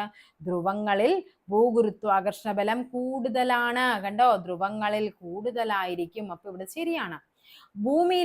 ഭൂമധ്യരേഖയിലെ ഭൂമിയുടെ ആരം കൂടുതലും ധ്രുവങ്ങളിലെ ആരം കുറവുമാണ്. കണ്ട, ഇങ്ങനെയല്ലേ നമ്മൾ പറയുന്നത്. ആരം ഇതിന്റെ ജിയുടെ മൂല്യം കണ്ടുപിടിക്കാൻ ഒരു ഇക്വേഷൻ ഉണ്ട്. എന്താണ്? GM/R². ജി എന്ന് പറയുന്നത് ഗ്രാവിറ്റേഷണൽ കോൺസ്റ്റന്റ് ആണ്. എം എന്ന് പറയുന്നത് ഭൂമിയുടെ മാസ് ആണ്. ആർ എന്ന് പറയുന്നത് ഭൂമിയുടെ ആരമാണ്. R², അവിടെ എന്താണ് ഡിനോമിനേറ്റർ? നമുക്കറിയാം, ഡിനോമിനേറ്റർ വലുതാവുന്നതനുസരിച്ച് വാല്യൂ കുറഞ്ഞു വരും. അവിടെ നമുക്ക് ആരം, ഇവിടെ എന്താണ്, ഇവിടെ നിന്ന് ഇങ്ങോട്ടേക്കുള്ള ആരം, ധ്രുവപ്രദേശങ്ങളിലേക്കുള്ള ആരം വളരെ കുറവായിരിക്കും. ഇതിനെ അപേക്ഷിച്ച് കുറവാണ്. സ്വാഭാവികമായിട്ടും അവിടെ എന്താണ്, അവിടുത്തെ ജിയുടെ വാല്യൂ എന്താണ്, കൂടുതലായിരിക്കും. അപ്പൊ എന്താണ്, ഭൂമധ്യരേഖയിലെ ഭൂമിയുടെ ആരം കൂടുതലും ധ്രുവങ്ങളിലെ ഭൂമിയുടെ ആരം കുറവുമാണ്. അതുകൊണ്ടാണ് അവിടെ എന്ത് വരുന്നത്, ധ്രുവപ്രദേശങ്ങൾ ഭൂഗുരുത്വാകർഷണ ബലം കൂടുതലായിട്ട് വരുന്നത്. ഓക്കെ, നെക്സ്റ്റ് നോക്കാം. കേബിളോ ടെലികോം ടവറുകളോ ഇല്ലാതെ മൊബൈൽ ഫോണുകളിലേക്ക് നേരിട്ട് ബ്രോഡ്ബാൻഡ് ഇന്റർനെറ്റ് സംവിധാനം നൽകാൻ ISRO രൂപകൽപ്പന ചെയ്ത ഉപഗ്രഹം ഏതെന്നാണ് ചോദിച്ചിരിക്കുന്നത്. ഏതാണ് ISRO രൂപകൽപ്പന ചെയ്ത ഉപഗ്രഹം? ഇത് PSC ഡിലീറ്റ് ചെയ്ത ക്വസ്റ്റ്യൻ ആണ്, ഡിലീറ്റ് ചെയ്തു. ഓക്കെ, എന്തായാലും നിങ്ങളവിടെ കൂടുതൽ കോംപ്ലിക്കേഷൻ വരുത്തേണ്ട, ക്വസ്റ്റ്യൻ PSC ഡിലീറ്റ് ചെയ്തിട്ടുണ്ടേ. എന്താണ് ബ്ലൂ ബേർഡ് എന്ന് പറഞ്ഞാൽ? ബ്ലൂ ബേർഡ് അതായത് നമുക്കൊരു വാണിജ്യ വാർത്താവിനിമയ ഉപഗ്രഹമാണ്. ശരിക്കും പറഞ്ഞാൽ space mobile, AST space mobile എന്ന് പറയുന്ന USA ബേസ്ഡ് ആയിട്ട് വരുന്ന അവര് നിർമ്മിച്ചൊരു എന്താണ് വാണിജ്യ വാർത്താവിനിമയ ഇതാണ് ഈ പറയുന്ന ബ്ലൂ ബേർഡ് എന്ന് പറയുന്നത്. നമ്മൾ വിക്ഷേപിച്ച് നമ്മുടെ സതീഷ് ധവാൻ സ്പേസ് സെന്റർ, നമ്മുടെ ശ്രീഹരിക്കോട്ടയിൽ നിന്നാണത് വിക്ഷേപിച്ചത്. അതായത് എന്താണ്, സാധാരണ സ്മാർട്ട് ഫോണുകൾക്ക് എന്താണ്, ബഹിരാകാശത്ത് നിന്ന് നേരിട്ട് ബ്രോഡ്ബാൻഡ് സേവനങ്ങൾ ആക്സസ് ചെയ്യാനായിട്ട് ഇത് പ്രാപ്തമായിരുന്നു. അതുകൊണ്ടാണ് ഇതിനെ ബ്ലൂ ബേർഡ് 6. ഓക്കെ, എന്റെ പേരും കൂടി ഒന്ന് പഠിച്ചു വെക്കണം കേട്ടോ. പക്ഷേ ക്വസ്റ്റ്യൻ എന്തായാലും PSC ക്യാൻസൽ ചെയ്തിട്ടുണ്ട്. അപ്പൊ എന്താണ് നിസാർ എന്ന് പറയുന്നത്? നാസയും ഇസ്രോയും ചേർന്നുണ്ടാക്കിയ ഒരു ഭൗമ നിരീക്ഷണ ദൗത്യമാണ് നിസാർ. നാസ ഉണ്ടാ, നിസാർ, ഇവിടെ നാസയും ഉണ്ട്, അതേപോലെ തന്നെ ഇസ്രോയും ഉണ്ട്, നമ്മുടെ ഇന്ത്യയുടേതും കൂടി ഉണ്ട്. ഇനി EOS-09 എന്ന് പറഞ്ഞാൽ എന്താണ്? കൃഷിയും വെള്ളപ്പൊക്ക നിയന്ത്രണവും അങ്ങനെയൊക്കെ കാര്യങ്ങളൊക്കെ ഇമേജ് നൽകാനായിട്ട്, അതായത് എന്താണ് പറയുന്നത്, സിന്തറ്റിക് അപ്പർച്ചർ റഡാർ എന്ന് പറയും. ഓക്കെ, അങ്ങനത്തെ പിക്ചേഴ്സ് നമുക്ക് നൽകിക്കൊണ്ടിരിക്കാൻ വേണ്ടിയുള്ള സാധനമാണ് EOS-09 എന്ന് പറയുന്നത്. നോക്കാം, നെക്സ്റ്റ് ക്വസ്റ്റ്യനിലേക്ക് പോകാം. N2G. ഓക്കെ, N2G എന്ന് പറഞ്ഞാൽ എന്താണ്? നൈട്രജൻ ആണ്. ഇത് G എന്ന് റെപ്രസെന്റ് ചെയ്യുന്ന ഗ്യാസ് ആണ്. 3H2 ഇതും ഗ്യാസ് ആണ്. കൂടി ചേർന്ന NH3 എന്ന് പറയുന്ന അമോണിയ ഉണ്ടായി. ഇവിടെ ΔH = -92.38 kilo joule per mole ആണ് എന്ന സന്തുലിത രാസപ്രവർത്തനത്തെ കുറിച്ചുള്ള പ്രസ്താവനകൾ ശരിയായതേതാ? ഓക്കെ, അതായത് എൻതാൽപ്പി എന്ന് പറയും കേട്ടോ ഇതിനെ. അതായത് നിങ്ങൾ ഇവിടെ ഓർത്തിരിക്കുക, ഇവിടെ നെഗറ്റീവ് തന്നിട്ടുണ്ട് എങ്കിൽ, നെഗറ്റീവ് തന്നിട്ടുണ്ടെങ്കിൽ അത് ഇത്രയേ ഉള്ളൂ അവിടെ മീനിങ്. അതെന്ത് ചെയ്യും? താപത്തെ മോചിപ്പിക്കും. താപമോചക പ്രവർത്തനമാണ്. അല്ല, ഇവിടെ നെഗറ്റീവ് ΔHന്റെ വാല്യൂ നെഗറ്റീവ് ആണെങ്കിൽ അത് താപമോചക പ്രവർത്തനമാണ്. ΔHന്റെ വാല്യൂ പോസിറ്റീവ് ആണെങ്കിൽ അത് താപശോഷകമാണ്, താപത്തെ ഉള്ളിലേക്ക് എടുക്കും. അപ്പൊ ഇവിടെ നമുക്ക് മനസ്സിലായി ഇതൊരു താപമോചക പ്രവർത്തനമാണെന്ന് മനസ്സിലായി. ഓക്കെ ആണല്ലോ. ഇനി നമുക്ക് നോക്കാം, ഉന്നത ഊഷ്മാവിൽ കൂടുതൽ NH3 ഉൽപ്പാദിപ്പിക്കപ്പെടുന്നു. നെക്സ്റ്റ് എന്താ പറഞ്ഞിരിക്കുന്നത്? ഉയർന്ന മർദ്ദത്തിൽ കൂടുതൽ NH3 ഉൽപ്പാദിപ്പിക്കപ്പെടുന്നു. ഓക്കെ, അപ്പൊ നമുക്കറിയാം മർദ്ദത്തിന്റെ സ്വാധീനം എന്ന് പറയുന്നത്, നമുക്ക് ഒരു രാസപ്രവർത്തനം നടക്കുമ്പോൾ മർദ്ദവും താപവും ഒക്കെ അതിനെ എന്ത് ചെയ്യുന്നുണ്ട്? സ്വാധീനിക്കുന്നുണ്ട്. അപ്പോൾ ഇവിടെ താപനില സ്വാധീനിക്കുന്നു പറഞ്ഞാൽ നമുക്ക് കെമിസ്ട്രിയിൽ നമുക്ക് പഠിക്കാനുള്ളതാണ് ലേ ഷാറ്റ്ലിയർ പ്രിൻസിപ്പിൾ എന്ന് പറയും. അതായത് ഒരു താപമോചക പ്രവർത്തനം, താപത്തെ മോചിപ്പിക്കുന്ന പ്രവർത്തനമാണെങ്കിൽ അവിടെ എന്താണ്, നമ്മൾ താപനില എന്ത് ചെയ്യുകയാണ്? താപനില കൂട്ടിക്കൊണ്ടു വന്നു കഴിഞ്ഞാൽ എന്ത് ചെയ്യും? ഇത് സന്തുലിതാവസ്ഥയിൽ നിന്ന് പുറകോട്ട് അങ്ങ് പോകും. എന്നിട്ട് ഉൽപ്പന്നത്തിന്റെ അളവ് കുറയുകയാണ് ചെയ്യുന്നത്. അതായത് താപമോചക പ്രവർത്തനം ലെയ്ഷാറ്റ്ലിയർ പ്രിൻസിപ്പിൾ അനുസരിച്ചിട്ട് താപമോചകം നമ്മൾ പറഞ്ഞു ഡെൽറ്റ എച്ച് നെഗറ്റീവ് ആണെങ്കിൽ അത് താപത്തെ മോചിപ്പിച്ചുകൊണ്ടിരിക്കുകയാണ്. താപമോചക പ്രവർത്തനമാണെങ്കിൽ അവിടെ നമ്മൾ താപനില കൂട്ടിക്കൊണ്ടിരുന്നു കഴിഞ്ഞാൽ എന്ത് സംഭവിക്കും? അവിടെ അതിന്റെ ഉൽപ്പന്നത്തിന്റെ അളവ് കുറഞ്ഞുകൊണ്ടിരിക്കും. അപ്പൊ ഇവിടെ എന്താണ്? ഈ പ്രസ്താവന തെറ്റാണ്. നിങ്ങൾ ഇത്രയും ഓർത്തിരുന്നാൽ മതി. ഡെൽറ്റ എച്ച് നെഗറ്റീവ് ആണെങ്കിൽ അത് താപമോചകമാണ്. താപമോചകമാണെങ്കിൽ അവിടെ ടെമ്പറേച്ചർ കൂട്ടിക്കഴിഞ്ഞാൽ ഉൽപ്പന്നത്തിന്റെ അളവ് കുറഞ്ഞുകൊണ്ടിരിക്കും. കാര്യം അവിടെ ഓൾറെഡി അവർ എന്താണ്? താപത്തെ പുറത്തേക്ക് കളയാൻ നോക്കിക്കൊണ്ടിരിക്കുക. നമ്മൾ പിന്നെയും താപം കൊടുത്തോണ്ടിരുന്ന അവിടെ എന്താണ്? ഉൽപ്പന്നം കുറയുകയാണ് ചെയ്യുന്നതെന്ന് ഓർത്തിരിക്കുക. ഇനി മർദ്ദമാണെങ്കിലോ? അതായത് ഇവിടെ പറഞ്ഞിരിക്കുന്നത് ഇവിടെ എത്രയാണ്? 3H2 അല്ലെ. ഇവിടെ 3 ഉണ്ട്, ഇവിടെ 1 ഉണ്ട്. 4 മോളാണ് ഇവിടെ തന്നിരിക്കുന്നത് മൊത്തം. ഓക്കെ, ഇവിടെ എത്രയാണ്? 2 മോളാണ് ഇവിടെ തന്നിരിക്കുന്നത്. ഓക്കെ ആണല്ലോ. അപ്പൊ ഇവിടെ നമ്മൾ പറയാണ് മർദ്ദം ഇവിടെ എന്ത് ചെയ്യുന്നുണ്ട്? വർദ്ധിപ്പിക്കുമ്പോൾ തന്മാത്രകളുടെ എണ്ണം കുറഞ്ഞ വശത്തേക്ക് എന്ത് ചെയ്യും? പ്രവർത്തനം വേഗത്തിലായിട്ട് വരും. കണ്ടാ, ഇവിടെ നമുക്ക് തന്മാത്രകളുടെ എണ്ണം കൂടുതലും ഇവിടെ കുറവുമാണ്. നമ്മൾ മർദ്ദം കൂട്ടുന്നതനുസരിച്ചിട്ട് ഇവിടെ എന്താണ്? ഈ പ്രവർത്തനം അങ്ങ് വേഗത്തിലായി നടന്നുകൊണ്ടിരിക്കും. അപ്പോൾ ഇവിടെ കൂടുതൽ NH3 അവിടെ ഉൽപ്പാദിപ്പിക്കപ്പെടും. ഇവിടെയും എന്താണ്? ഇത് ശരിയാണ്. 1ഉം 3ഉം ഇവിടെ ശരിയായ പ്രസ്താവനയാണ്. നെക്സ്റ്റ് നോക്കാം. താഴെ പറയുന്നതിൽ മെറ്റൽ ഓക്സൈഡ് സ്വഭാവ ജോഡിയിൽ തെറ്റായത് ഏത്? മെറ്റൽ ഓക്സൈഡ് ആണ് വേണ്ടത്. ഒന്ന് പഠിച്ചു വെക്കണം. ഇതേതാണ്? Na2O. അസിഡിക് അല്ല. Na2 എന്ന് പറയുമ്പോൾ ശരിക്കും അത് ബേസിക് ഓക്സൈഡ് ആണ്. ഓക്കെ, NGOയും ബേസിക് ആണ്. അതായത് മഗ്നീഷ്യം എന്ന് പറയുന്ന ലോഹമാണല്ലോ, അതിന്റെ ഓക്സൈഡ് എന്ന് പറയുമ്പോൾ ബേസിക് ഓക്സൈഡ് ആയിരിക്കും. Al2O3 ആംഫോട്ടറിക് ആണ്. അതൊന്ന് പഠിച്ചു വെക്കണം കേട്ടോ. Al2O3 സിങ്ക് ഓക്സൈഡ് ഒക്കെ ആംഫോട്ടറിക് ആണെന്ന് കൂടി ഒന്ന് പഠിക്കുക. ആംഫോട്ടറിക് എന്ന് പറഞ്ഞാൽ എന്താണ്? ആസിഡിന്റെയും ബേസുമായിട്ടും ഒക്കെ അത് ഒരേപോലെ തന്നെ പ്രവർത്തിക്കും. അതിനെയാണ് ആംഫോട്ടറിക് എന്ന് പറയുന്നത്. നെക്സ്റ്റ് നോക്കാം. ഒരു മൂലകത്തിന്റെ ആറ്റോമിക ഭാരം പൂർണ്ണസംഖ്യ ആകണമെന്നില്ല. കാരണം എന്താണെന്നാണ് ചോദിച്ചിരിക്കുന്നത്. മൂലകങ്ങൾക്ക് എന്തുണ്ട്?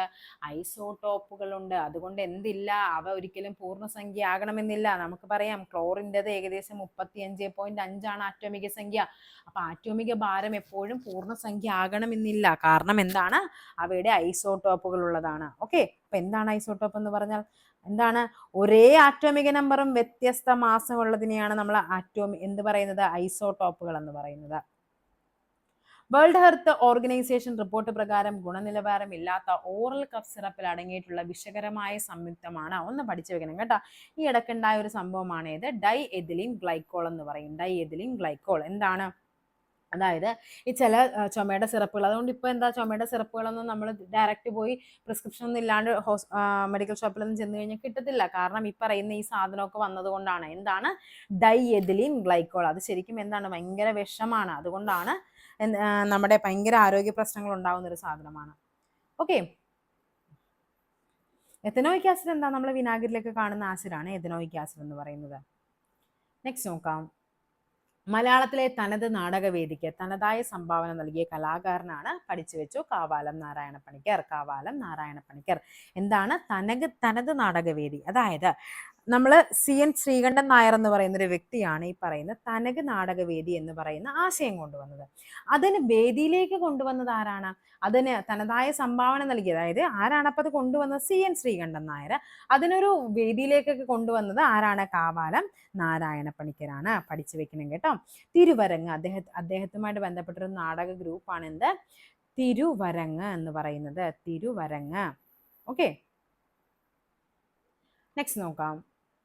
നാടൻ ജീവിതത്തിന്റെ ഇടർച്ചയും പതർച്ചയും ആവിഷ്കരിക്കുന്ന ഇരവിക്കുട്ടിപ്പിള്ള പോര് എന്ന ഏത് വിഭാഗത്തിൽ പെടുന്ന നാടൻ പാട്ടാണ്? ഇരവിക്കുട്ടിപ്പിള്ള പോര് എന്ന് പറയുന്നത് ഒന്ന് ജസ്റ്റ് ഓർത്തിരിക്കുക. തെക്കൻ പാട്ടാണ്. ചിലപ്പോൾ ഇങ്ങനെ പലതും ചോദിക്കാറുണ്ട്. ഇരവിക്കുട്ടിപ്പിള്ള പോര് പഠിച്ചു വെക്കണം. തെക്കൻ പാട്ടാണ്. അതായത് മാപ്പിളപ്പാട്ട്, വട്ടിപ്പാട്ട്, തെക്കൻ പാട്ട്, വെറ്റിലപ്പാട്ട്, അങ്ങനെ കുറേ ടൈപ്പുകളുണ്ട് നാടോടി പാട്ടുകൾ. അതിൽ ഏതാണെന്നാണ് ചോദിച്ചിരിക്കുന്നത്. ഓക്കെ, അപ്പൊ എന്താണ്? ഇരവിക്കുട്ടിപ്പിള്ള പോര്, തെക്കൻ പാട്ട്. അത് മാത്രം നിങ്ങളൊന്ന് പഠിച്ചു വെച്ചാൽ മതി. നെക്സ്റ്റ് നോക്കാം. ഏറിയ ദുഃഖത്തില് ജീവിതോല്ലാസത്തിന്റെ വേരുറപ്പിവിടെ പോൽ കാണുമോ വേറെങ്ങാനും. ഓക്കെ, ഈ വരികൾ രചിച്ച കവി ആരാണെന്നാണ് ചോദിച്ചിരിക്കുന്നത്. ഇത് വൈലോപ്പള്ളി ശ്രീധരമേനോന്റെ കവിതയാണ്. ജസ്റ്റ് ഒന്ന് പഠിച്ചു വെക്കുക, ഈ ഒരു ലൈൻസ് ഒന്ന് നോക്കി വെക്കുക. ഏറിയ ദുഃഖത്തിലെ ജീവിതോല്ലാസം, ദുഃഖവും ഉല്ലാസവും ആണെന്ന് ഓർത്തിരിക്കുക, വൈലോപ്പള്ളി ആണെന്ന് ഓർത്തിരിക്കുക. ഏറിയ ദുഃഖത്തിലും ജീവിതോല്ലാസത്തിന്റെ അത്രയും വെച്ചെങ്കിലും ഓർത്തിരിക്കണം കേട്ടോ. ഇങ്ങനത്തെ പല പല ലൈൻസും ചോദിക്കാറുണ്ട്. ഓക്കെ, അപ്പൊ ആ ലൈൻസുമായിട്ട് ബന്ധപ്പെട്ട് ജസ്റ്റ് ഒന്ന് വെറുതെ ഇരിക്കുമ്പോഴൊക്കെ നിങ്ങൾ എന്ത് ചെയ്യുക, നിങ്ങൾ ചെയ്യേണ്ടത് ഇപ്പം ഞാനൊരു ടെസ്റ്റ് ഓഫ് സീരീസ് വരുമ്പോഴേക്കും ഈ തന്നിരിക്കുന്ന ഈ ഒരു ലൈൻസ് ഒക്കെ ഒന്ന് എഴുതി വെക്കുക, എവിടെയെങ്കിലും എഴുതി ഒട്ടിച്ച് വെക്കുക, ചുമ്മാ ഇരിക്കുമ്പോഴൊക്കെ ഒന്ന് വായിച്ചു നോക്കുക. അപ്പൊ നമ്മുടെ മനസ്സിൽ നിൽക്കും. ഇതൊക്കെ തന്നെ തിരിച്ചും മറിച്ചൊക്കെ കയറി ചോദിക്കാറുള്ളൂ, അവർക്ക് ഏത് വേണമെങ്കിലും ചോദിക്കാം അല്ലെ. ഈ പറയുന്ന ഏതെങ്കിലും ഒരു ബുക്കിൽ നമുക്ക് പഠിക്കാനുള്ള എല്ലാ കവികളെയും നമുക്ക് പഠിക്കാനുണ്ട്, അവരുടെ ഏതെങ്കിലും ഒരു ബുക്കിൽ നിന്ന് എടുത്ത് രണ്ടുപേര് ചോദിക്കുക അവർക്ക്. അപ്പൊ എന്ത് ചെയ്യുക, ഓൾറെഡി ചോദിച്ച കാര്യങ്ങൾ എന്ത് ചെയ്യുക, നമ്മൾ പഠിച്ചു വെക്കുക. ഓക്കെ, വൈലോപ്പിള്ളിയുടെ നമ്മൾ കുറേ പഠിക്കുന്നുണ്ടല്ലേ, മാമ്പഴവുമായിട്ട് പഠിക്കുന്നുണ്ട്. അതേപോലെ തന്നെ സ്നേഹിക്കയില്ല, അത് വയലാറിന്റെയാണ്. ഏത് ദൂസര സങ്കല്പത്തിൽ വളർന്നാലും ഏത് യന്ത്രവൽകൃത ലോകത്തിൽ പുലർന്നാലും ഉണ്ടാവട്ടെ ഗ്രാമത്തിന് വെളിച്ചവും മണവും മമതയും ഇത്തിരി കൊന്ന പൂമാരുടേതാണ്, വൈലോപ്പള്ളിയുടേതാണ്. ഇതൊക്കെ സ്ഥിരമായിട്ട് ചോദിക്കുന്നതാണ്, അപ്പൊ അതൊക്കെ ഒന്ന് ഓർത്തിരിക്കുക. ഓക്കെ, നെക്സ്റ്റ് നോക്കാം. 2025 പത്മഭൂഷൺ ലഭിച്ച മലയാളി കായിക താരം ആരായിരുന്നു? മലയാളി കായിക താരം അത് PR ശ്രീജേഷ് ആണ്. PR ശ്രീജേഷ് ആണ്. താഴെ പറയുന്നവയിൽ ശരിയായത്. ബാനു മുഷ്താഖിന്റെ ചെറുകഥാ സമാഹാരമായ Heart Lamp 2025 International Booker Prize നേടി. ഒന്നാമത്തെ പ്രസ്താവന ശരിയാണ്, പഠിച്ചു വെക്കണം. ബാനു മുഷ്താഖ് ഹാർട്ട് ലാമ്പ് പഠിച്ചു വെക്കണം കേട്ടോ. അടുത്തേതാണ്? KR മീരയുടെ നോവലായ കലാച്ചി, ഇത് തെറ്റായ പ്രസ്താവനയാണ്. സന്തോഷ് കുമാറിന്റെ തപോമയുടെ അച്ഛൻ 2025 വയലാർ പുരസ്കാരം ശരിയായ പ്രസ്താവനയാണ്. രാജശ്രീയുടെ നോവലായ ആത്രേയകം 2025 എന്താണ്? എഴുത്തച്ഛൻ പുരസ്കാരം നേടി. ആണോ? എഴുത്തച്ഛൻ പുരസ്കാരം അല്ല, രാജശ്രീയുടെയാണ് ആത്രേയകം. അതും കൂടി ഒന്ന് പഠിച്ചു വെക്കണം കേട്ടോ. രാജശ്രീ ആത്രേയകമാണെന്ന് പഠിച്ചു വെക്കുക. എഴുത്തച്ഛൻ പുരസ്കാരമല്ല. ഏതായിരുന്നു? VT ഭട്ടതിരിപ്പാട് അവാർഡനാണ്. അപ്പൊ എഴുത്തച്ഛൻ പുരസ്കാരം ആർക്കായിരുന്നു? 2025 KG ശങ്കരപിള്ളയ്ക്കാണ് 2025 എഴുത്തച്ഛൻ പുരസ്കാരം ലഭിച്ചതെന്നും കൂടി ഓർത്തിരിക്കുക. 2025 ജ്ഞാനപീഠ പുരസ്കാരം ആർക്കായിരുന്നു? ജ്ഞാനപീഠ പുരസ്കാരം അത് വൈരമുത്തുവിനാണ് ജ്ഞാനപീഠ പുരസ്കാരം ലഭിച്ചതെന്നും കൂടി ഓർത്തിരിക്കുക. ഓക്കെ, അപ്പൊ ഇനി നമ്മുടെ മാത്സ് മലയാളം ഇംഗ്ലീഷ് ആണ് വരുന്നത്, നമുക്ക് അതിലേക്ക് പോകാം. ഒരു സംഖ്യയുടെ 20% 36 ആയാൽ 30% എത്ര? ഒരു സംഖ്യയുടെ 20% എന്താണ് പറഞ്ഞിരിക്കുന്നത്? 20% 36 ആയാൽ 30% എത്ര എന്നാണ് ചോദിച്ചിരിക്കുന്നത്. എളുപ്പമാണ് അല്ലെ? നമ്മൾ ഇങ്ങനെ വരുമ്പോൾ എന്താ ചെയ്യേണ്ടത്? ക്രോസ് ചെയ്യുക, രണ്ടെണ്ണം ഉള്ളതിനെ മുകളിൽ എഴുതുക, ഒരെണ്ണം ഉള്ളതിനെ എന്ത് ചെയ്യണം? താഴെ എഴുതണം. 30 × 36 ഡിവൈഡഡ് ബൈ 20 എന്ന് വരും. ഓക്കെ, 0 കൂടി കട്ടായി പോകും. 36ഉം 20ഉം കൂടി 2ഉം കൂടി കട്ടാവുമ്പോൾ എത്ര തവണ? 18 അല്ലെ. 36ന്റെ പകുതി എന്ന് പറയുമ്പോൾ 18 ആണ്. 18 × 3 എന്ന് പറയുന്നത് എത്രയാണ്? 54 ആണ്. ഓക്കെ, അപ്പൊ ആൻസർ എത്രയാണ്? 30% എന്ന് പറയുന്നത് ഓപ്ഷൻ എ 54 ആണ്. അല്ലെങ്കിൽ നമുക്ക് ഇങ്ങനെ നോക്കാം, 20% 36 ആണെങ്കിൽ 10% എത്രയാണ്? 18. 10% 18 ആണ് എങ്കിൽ 30% എത്രയായിരിക്കും? 3 × 18 ആണ് 54. അങ്ങനെയും നമുക്ക് എന്ത് ചെയ്യാം? ആൻസറിലേക്ക് എത്താനായിട്ട് പറ്റും. ഓക്കെ, നെക്സ്റ്റ് നോക്കാം. 5⁻1/3 × 125⁻2/3 എന്താണ് തന്നിരിക്കുന്നത്? നമ്മുടെ എക്സ്പോണൻസിൽ നിന്നാണ് അല്ലെ. കൃത്യംഗങ്ങൾ എന്നൊരു സെക്ഷൻ എന്നുള്ള ക്വസ്റ്റ്യൻ ആണ് പറഞ്ഞിരിക്കുന്നത്. നോക്കാം നമുക്ക് എങ്ങനെയാണെന്ന്. 5⁻1/3 × ഈ 125നെ നമുക്കറിയാം, എപ്പോഴും നമ്മൾ ഇപ്പൊ A⁻m × A⁻n എന്നാണെങ്കിൽ നമുക്കതിനെ എന്ത് എഴുതാനായിട്ട് പറ്റും?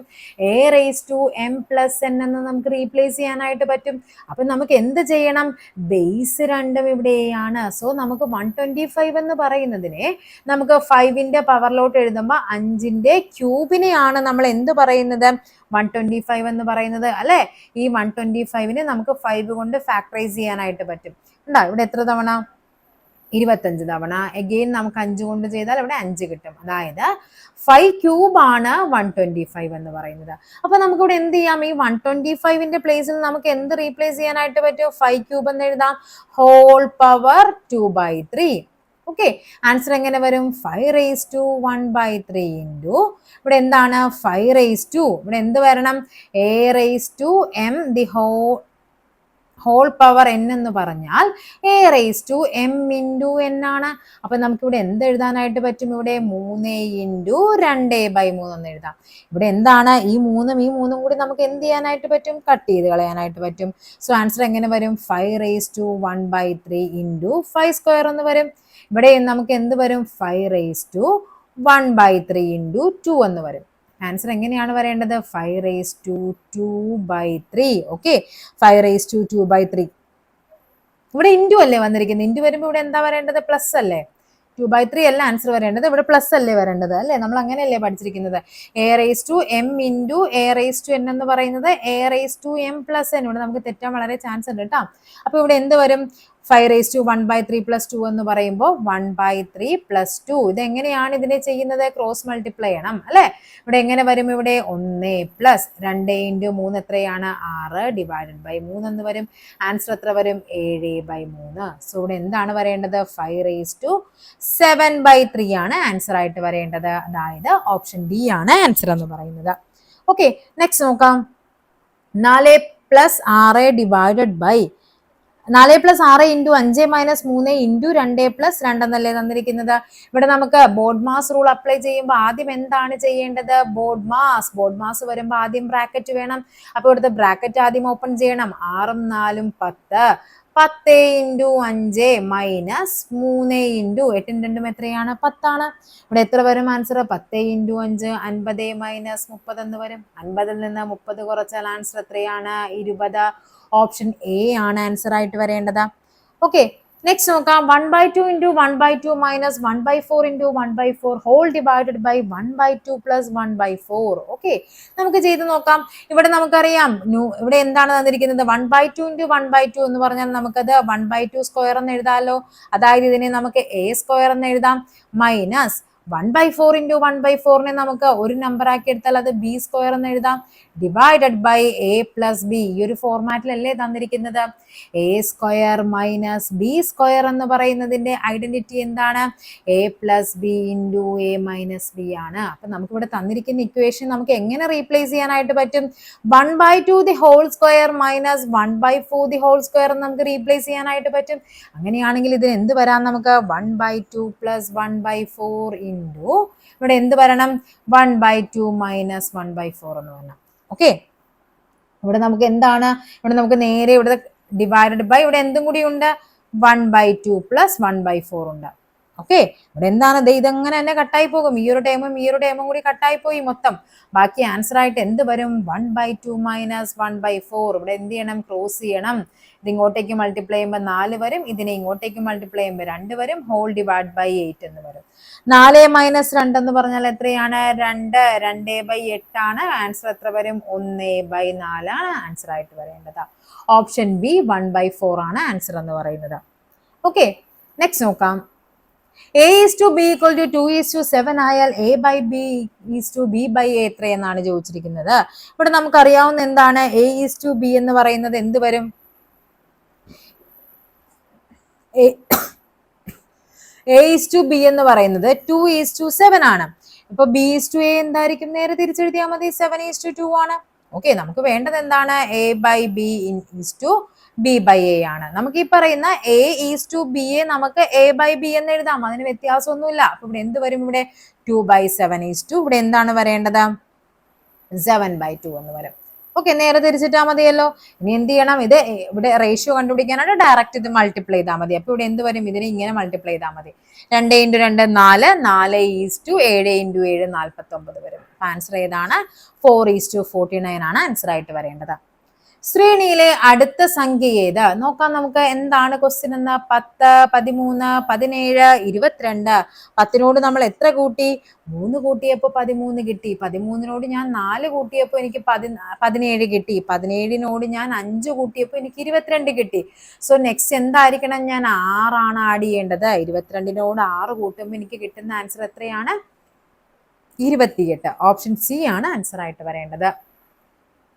ഒറ്റയാനെ കണ്ടെത്തുക. 11, 47, 23, 63. എന്തായിരിക്കും ആൻസർ വരേണ്ടത്? 11. 11 എന്ന് പറയുന്നത് ഒരു അഭാജ്യ സംഖ്യയാണ്. 11നെ നമുക്ക് വീണ്ടും സ്പ്ലിറ്റ് ചെയ്യാനായിട്ട് പറ്റില്ല. 1ഉം 11ഉം മാത്രമാണ് അതിന്റെ ഫാക്ടേഴ്സ്. 47 എന്ന് പറയുന്നത് ഒരു അഭാജ്യ സംഖ്യയാണ്. 23 എന്ന് പറയുന്ന ഒരു അഭാജ്യ സംഖ്യയാണ്. അപ്പൊ ഇവിടുത്തെ ആൻസർ ഏതാണ്? 63. 63 എന്ന് പറയുമ്പോൾ 9 63 അല്ലെ? നമുക്ക് അതിനെ സ്പ്ലിറ്റ് ചെയ്ത് എഴുതാനായിട്ട് പറ്റും. അതിനെ നമുക്ക് വിഭജിക്കാൻ പറ്റും. അതൊരു ഭാജ്യ സംഖ്യയാണ്. സമയം 7:30 ആകുമ്പോൾ ക്ലോക്കിലെ മിനിറ്റ് സൂചിക്കും മണിക്കൂർ സൂചിക്കും ഇടയ്ക്കുള്ള കോണളവ് എത്ര? സമയം 7:30. നമ്മൾ എങ്ങനെയാണ് സമയം കണ്ടുപിടിക്കുന്നത്? 7:30 എന്ന് പറയുമ്പോൾ നമുക്കറിയാം എന്ത് ചെയ്യണം? 30h - 11/2 m ആണ് ജനറൽ ഇക്വേഷൻ എന്ന് പറയുന്നത്. ഇവിടെ എന്ത് വേണം? ഒരു മോഡുലസ് വേണം. ആൻസർ എങ്ങനെ വരും? 30 × 7 - 11/2 × 30. ഓക്കെ, ഇവിടെ എന്താണ്? മോഡുലസ് വേണം. 30 × 7 എന്ന് പറഞ്ഞ എത്രയാണ്? 210 ആണ്. മൈനസ് ഇവിടെ എന്താണ്? ഇത് രണ്ടും കൂടി കട്ടാകുമ്പോൾ ഇവിടെ 15 വരും. 11 × 15 എന്ന് പറയുമ്പോൾ 165 വരും. 211 - 165 എന്ന് പറഞ്ഞാൽ എത്രയാണ് ആൻസർ? 45 ഡിഗ്രിയാണ് ആൻസർ ആയിട്ട് വരേണ്ടത്. ഓപ്ഷൻ സി ആണ് ആൻസർ എന്ന് പറയുന്നത്. നെക്സ്റ്റ് നോക്കാം. 8:511 ആണെങ്കിൽ 10 എത്രയെന്നാണ് ചോദിച്ചിരിക്കുന്നത്. ഇവിടെ നമുക്ക് കുറെ നമ്പേഴ്സിന്റെ ക്യൂബും സ്ക്വയറും ഒക്കെ നമ്മൾ കാണാണ്ട് പഠിച്ചു വെക്കണം. എങ്കിലേ നമുക്ക് ഇങ്ങനത്തെ ക്വസ്റ്റ്യൻസ് വരുമ്പോൾ പെട്ടെന്ന് നമ്മുടെ മനസ്സിലേക്ക് ആൻസർ വരുള്ളൂ. 8:511 അതായത് 8:8ന്റെ ക്യൂബിൽ നിന്ന് 1 മൈനസ് ചെയ്തിരിക്കുന്നത്. 8ന്റെ ക്യൂബ് എന്ന് പറഞ്ഞാൽ എത്രയാണ്? 512 ആണ്. ഓക്കെ, അതായത് 8 8 64 അല്ലേ? 64 × 8 ആണ് 512 എന്ന് പറയുന്നത്. അതാണ് ഈ പറയുന്ന 511. അപ്പൊ നമുക്ക് ഇവിടെ എന്ത് വേണം? 10:- എന്ന് പറയുമ്പോൾ ഇവിടെ എന്താ ചെയ്യേണ്ടത്? 10ന്റെ ക്യൂബിൽ നിന്ന് നമുക്ക് 1 കുറയ്ക്കണം. ഇവിടെ എന്ത് വരും? 10:10ന്റെ ക്യൂബ് എന്ന് പറയുന്നത് 1000 ആണ്. അതിൽ നിന്ന് 1 കുറക്കുമ്പോൾ എത്ര കിട്ടും ആൻസർ? 999 കിട്ടും. അപ്പൊ ആൻസർ ഏതാണ്? ഓപ്ഷൻ ബി ആണ് ആൻസർ ആയിട്ട് വരേണ്ടത്. 100നും 150നും ഇടയിലുള്ള ഒറ്റ സംഖ്യകളുടെ തുക എത്ര? ഒറ്റ സംഖ്യയാണ് ചോദിച്ചിരിക്കുന്നത്. ഒറ്റ സംഖ്യകളുടെ തുക, തുടർച്ചയായ n ഒറ്റ സംഖ്യകളുടെ തുക എന്നൊക്കെ പറഞ്ഞാൽ നമുക്ക് അറിയാൻ പറ്റണം എന്താണ് ആൻസർ എന്ന് പറയുന്നത്. അത് ഡയറക്റ്റ് ആയിട്ട് n² ആണ്. ഇവിടെ നമുക്ക് തുടർച്ചയായതല്ല പറഞ്ഞിരിക്കുന്നത്. 100നും 150നും ഇടയിലാണ്. അപ്പൊ നമുക്ക് ഒന്നുകിൽ എന്ത് ചെയ്യണം? 100നും 150 ആദ്യം 1 മുതൽ 150 വരെയുള്ള കണ്ടുപിടിക്കണം, 1 മുതൽ 100 വരെയുള്ള കണ്ടുപിടിക്കണം, മൈനസ് ചെയ്യണം. അല്ലെങ്കിൽ നമുക്ക് ഇതിനെ ഡയറക്റ്റ് സമാന്തര ശ്രേണിയുടെ ഫോർമാറ്റിൽ ചെയ്യാൻ പറ്റും. 100നും 150നും ഇടയ്ക്കെന്ന് പറയുമ്പോൾ എത്രയാണ്? 101 വരും. നെക്സ്റ്റ് എന്തായിരിക്കും? 103 വരും. നെക്സ്റ്റ് 105, അങ്ങനെ എത്ര വരെയും വരും? 149 വരെ വരും. ഇനി 100നും 150നും ഇടക്കെന്ന് പറയുമ്പോൾ 50 സംഖ്യകളാണ്. അതിന്റെ ഇടക്കുള്ള ഒറ്റ സംഖ്യകൾ എന്ന് പറഞ്ഞാൽ എത്രയായിരിക്കും? 25 ഒറ്റ സംഖ്യകളാണ് വരേണ്ടത്.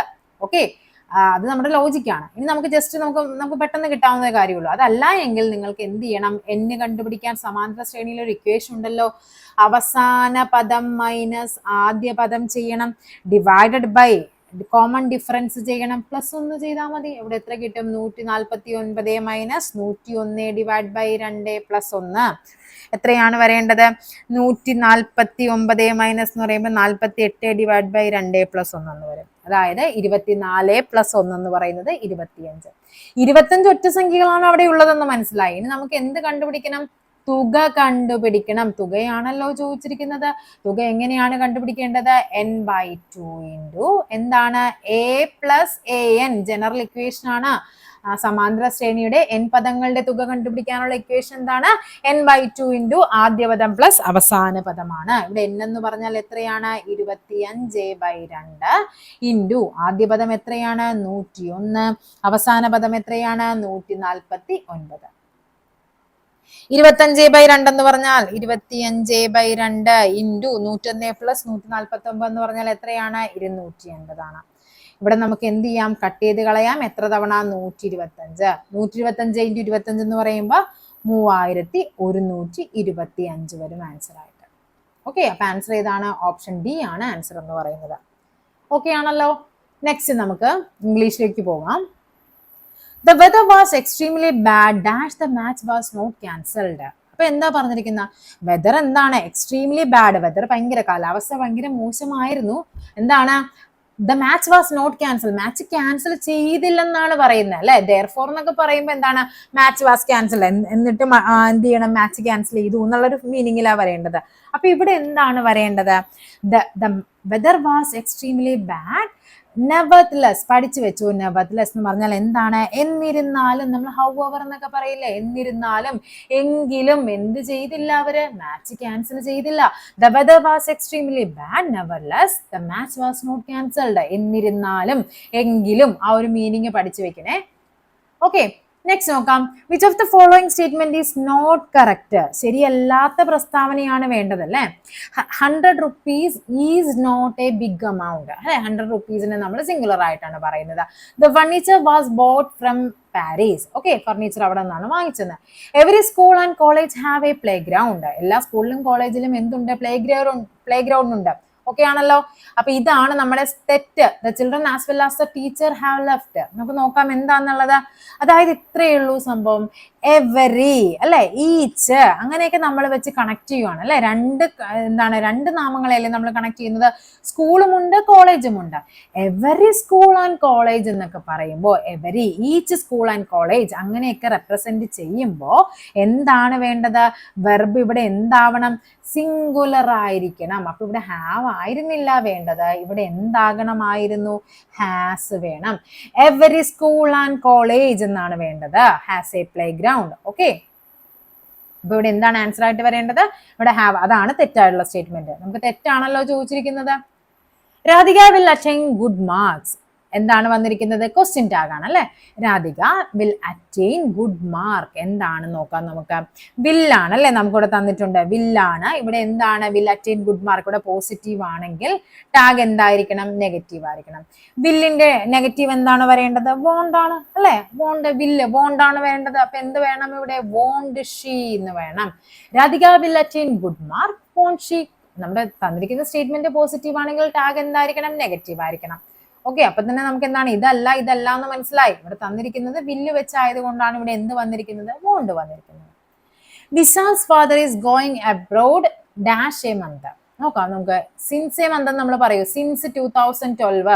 സിൻസ് നമ്മൾ എന്താണ് അല്ലെ, നമ്മൾ സിൻസ് 1970 മുതൽ, അല്ലെങ്കിൽ സിൻസ് 1840 മുതൽ എന്നുള്ള മീനിങ്ങിലാണ്. അപ്പൊ നമ്മൾ സിൻസ് എന്ന് പറയുമ്പോൾ ഒരിക്കലും എന്താണ് അതല്ലൊരു ഇതിൽ പറയില്ല അല്ലെ. നമ്മൾ എപ്പോഴും ഇവിടെ എന്താണ് യൂസ് ചെയ്യേണ്ടത്? പീരീഡ് ഓഫ് ടൈം അല്ലെ. പീരീഡ് ഓഫ് ടൈം ഉണ്ട്, പോയിന്റ് ഓഫ് ടൈം ഉണ്ട്. ഇവിടെ നമുക്ക് എന്താ? ഒരു പീരീഡ് ഓഫ് ടൈം. എന്താണ് വേണ്ടത്? Vishal father is going abroad for a month. ഒരു മാസത്തേക്കാണ് പോയത് എന്നുള്ള മീനിങ് ആണ് വേണ്ടത്. Okay, Rakesh dash an appointment to see the doctor. It is at 11 AM tomorrow. അത് ഇപ്പൊ നടക്കുന്ന ഒരു സംഭവം പറയുകയാണ് അല്ലെ. രാകേഷ് എന്ത് ചെയ്തു? ഡോക്ടർക്ക് അപ്പോയിന്റ്മെന്റ് എടുത്തു. It is at 11 AM tomorrow. നാളെ രാവിലെ 11 മണിക്കാണ് അപ്പോയിന്റ്മെന്റ് കിട്ടിയിരിക്കുന്നതെന്നാണ് പറയുന്നത്. അതായത് നമ്മൾ ഇപ്പൊ നടക്കുന്ന കാര്യമാണ് പറയുന്നത്. പ്രസന്റിൽ നടക്കുന്നതാണ്. അപ്പൊ പ്രസന്റ് പെർഫെക്റ്റ് ടെൻസ് ആയിരിക്കണം വരേണ്ടത്. രാകേഷ് ഇവിടെ എന്താണ് വരേണ്ടത്? ഹാസ് മെയ്ഡ് ആൻ അപ്പോയിന്റ്മെന്റ് അല്ലെ. എന്ത് ചെയ്തു രാകേഷ്? Has made. നമ്മൾ പ്രസന്റ് പെർഫെക്റ്റിന്റെ ഫോർമാറ്റ് എന്ന് പറയുമ്പോൾ എന്താണ്? സബ്ജക്റ്റ് വേണം, ഹാസ് വേണം, ഹാസ് ഓർ ഹാവ് അല്ലെ. ഹാസ് ഓർ ഹാവ് വേണം, പ്ലസ് V3 ഫോം അല്ലെ. V3 പ്ലസ് ഒബ്ജക്റ്റ് ആണ് വേണ്ടത്. അപ്പൊ ഇവിടെ എന്താണ് വേണ്ടത്? V3 എന്ന് പറയുമ്പോൾ മെയ്ഡ് ആണ് വേണ്ടത്. Rakesh has made an appointment to see the doctor. എപ്പോ? It is at 11 AM tomorrow. നാളെ രാവിലെ 11 മണിക്കാണ്. Okay, which of the following word is an antonym of optimism? Optimism antonym എന്താണ്? നമ്മൾ ഒത്തിരി തവണ നമ്മൾ 75 ക്വസ്റ്റ്യൻ പേപ്പറോളം വർക്ക്ഔട്ട് ചെയ്തതിൽ ഏറ്റവും കൂടുതൽ പറഞ്ഞിരിക്കുന്ന ഒരു ആന്റോണിം ആയിരിക്കും അല്ലെ. ഇത് എന്താണ് ആന്റോണിം വരേണ്ടത്? ഒപ്റ്റിമിസം. എന്താണ് വേണ്ടത്? പെസിമിസം അല്ലെ. ഒപ്റ്റിമിസ്റ്റ് എന്ന് പറഞ്ഞാൽ എന്താണ്? ശുഭാപ്തി വിശ്വാസമുള്ള. പെസിമിസ്റ്റ് എന്ന് പറയുമ്പോൾ എന്താണ് അല്ലെ?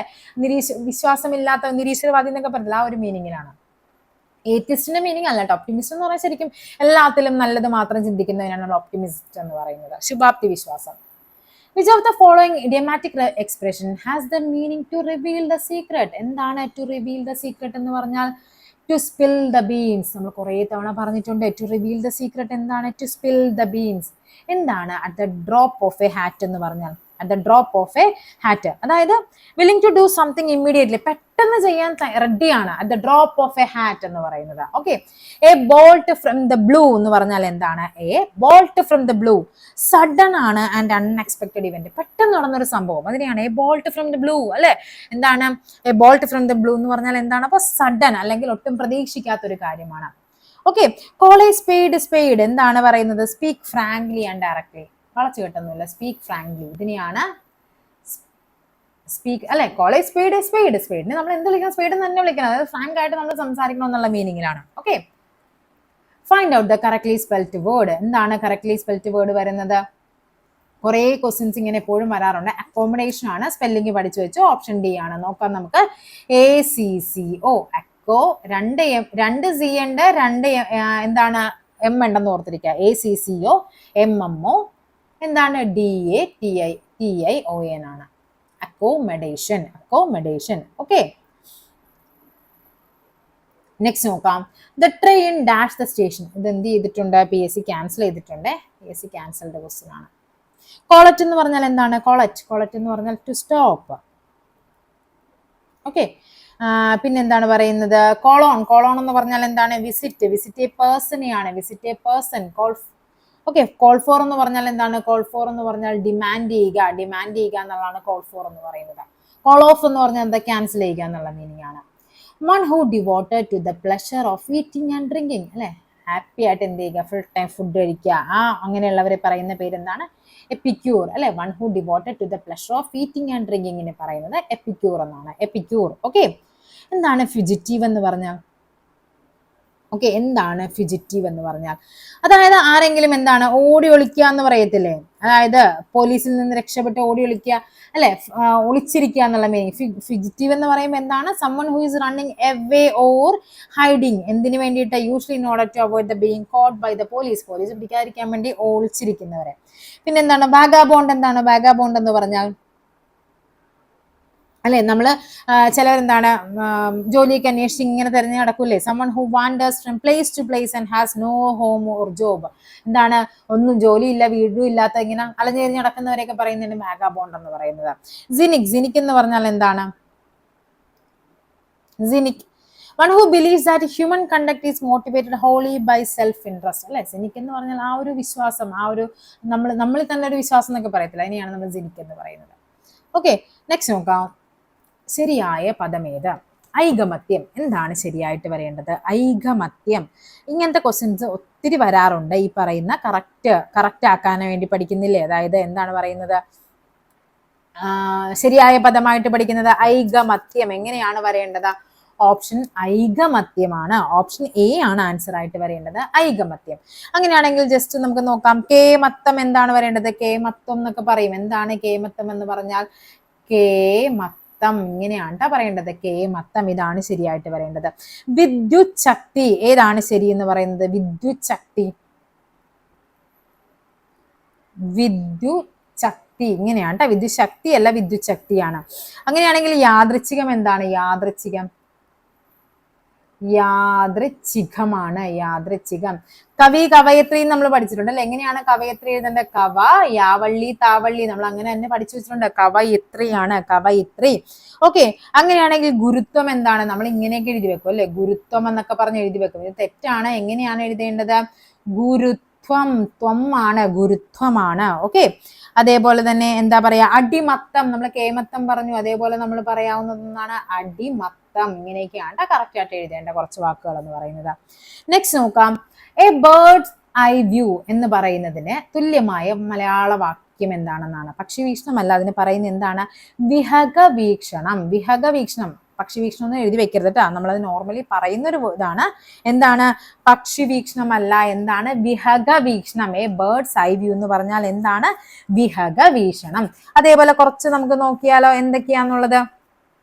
അങ്ങനത്തെ കുറച്ച് ഈ പറയുന്ന മലയാള പരിഭാഷകൾ നമ്മൾ എപ്പോഴും ചോദിക്കാറുണ്ട്. എന്തൊക്കെയാണ് പറയുന്നത്? Brush of. എന്താണ് ബ്രഷ് ഓഫ് എന്ന് പറഞ്ഞാൽ? ബ്രഷ് ഓഫ് തള്ളിക്കളയുക എന്ന് പറയത്തില്ലേ? ജസ്റ്റ് ബ്രഷ് ഓഫ് എന്ന് പറഞ്ഞാൽ എന്താണ്? തള്ളിക്കളയുക. ഓക്കെ. പിന്നെന്താണ് പറയുന്നത്? Curtain lecture. പലപ്പോഴും ചോദിക്കുന്ന ഒരു ക്വസ്റ്റ്യൻ ആണ്. കർട്ടൻ ലെക്ചർ എന്ന് പറഞ്ഞാൽ എന്താണ്? തലയണ മന്ത്രം. ഇതിനെയാണ് നമ്മൾ കർട്ടൻ ലെക്ചർ എന്ന് പറയുന്നത്, തലയണ മന്ത്രം.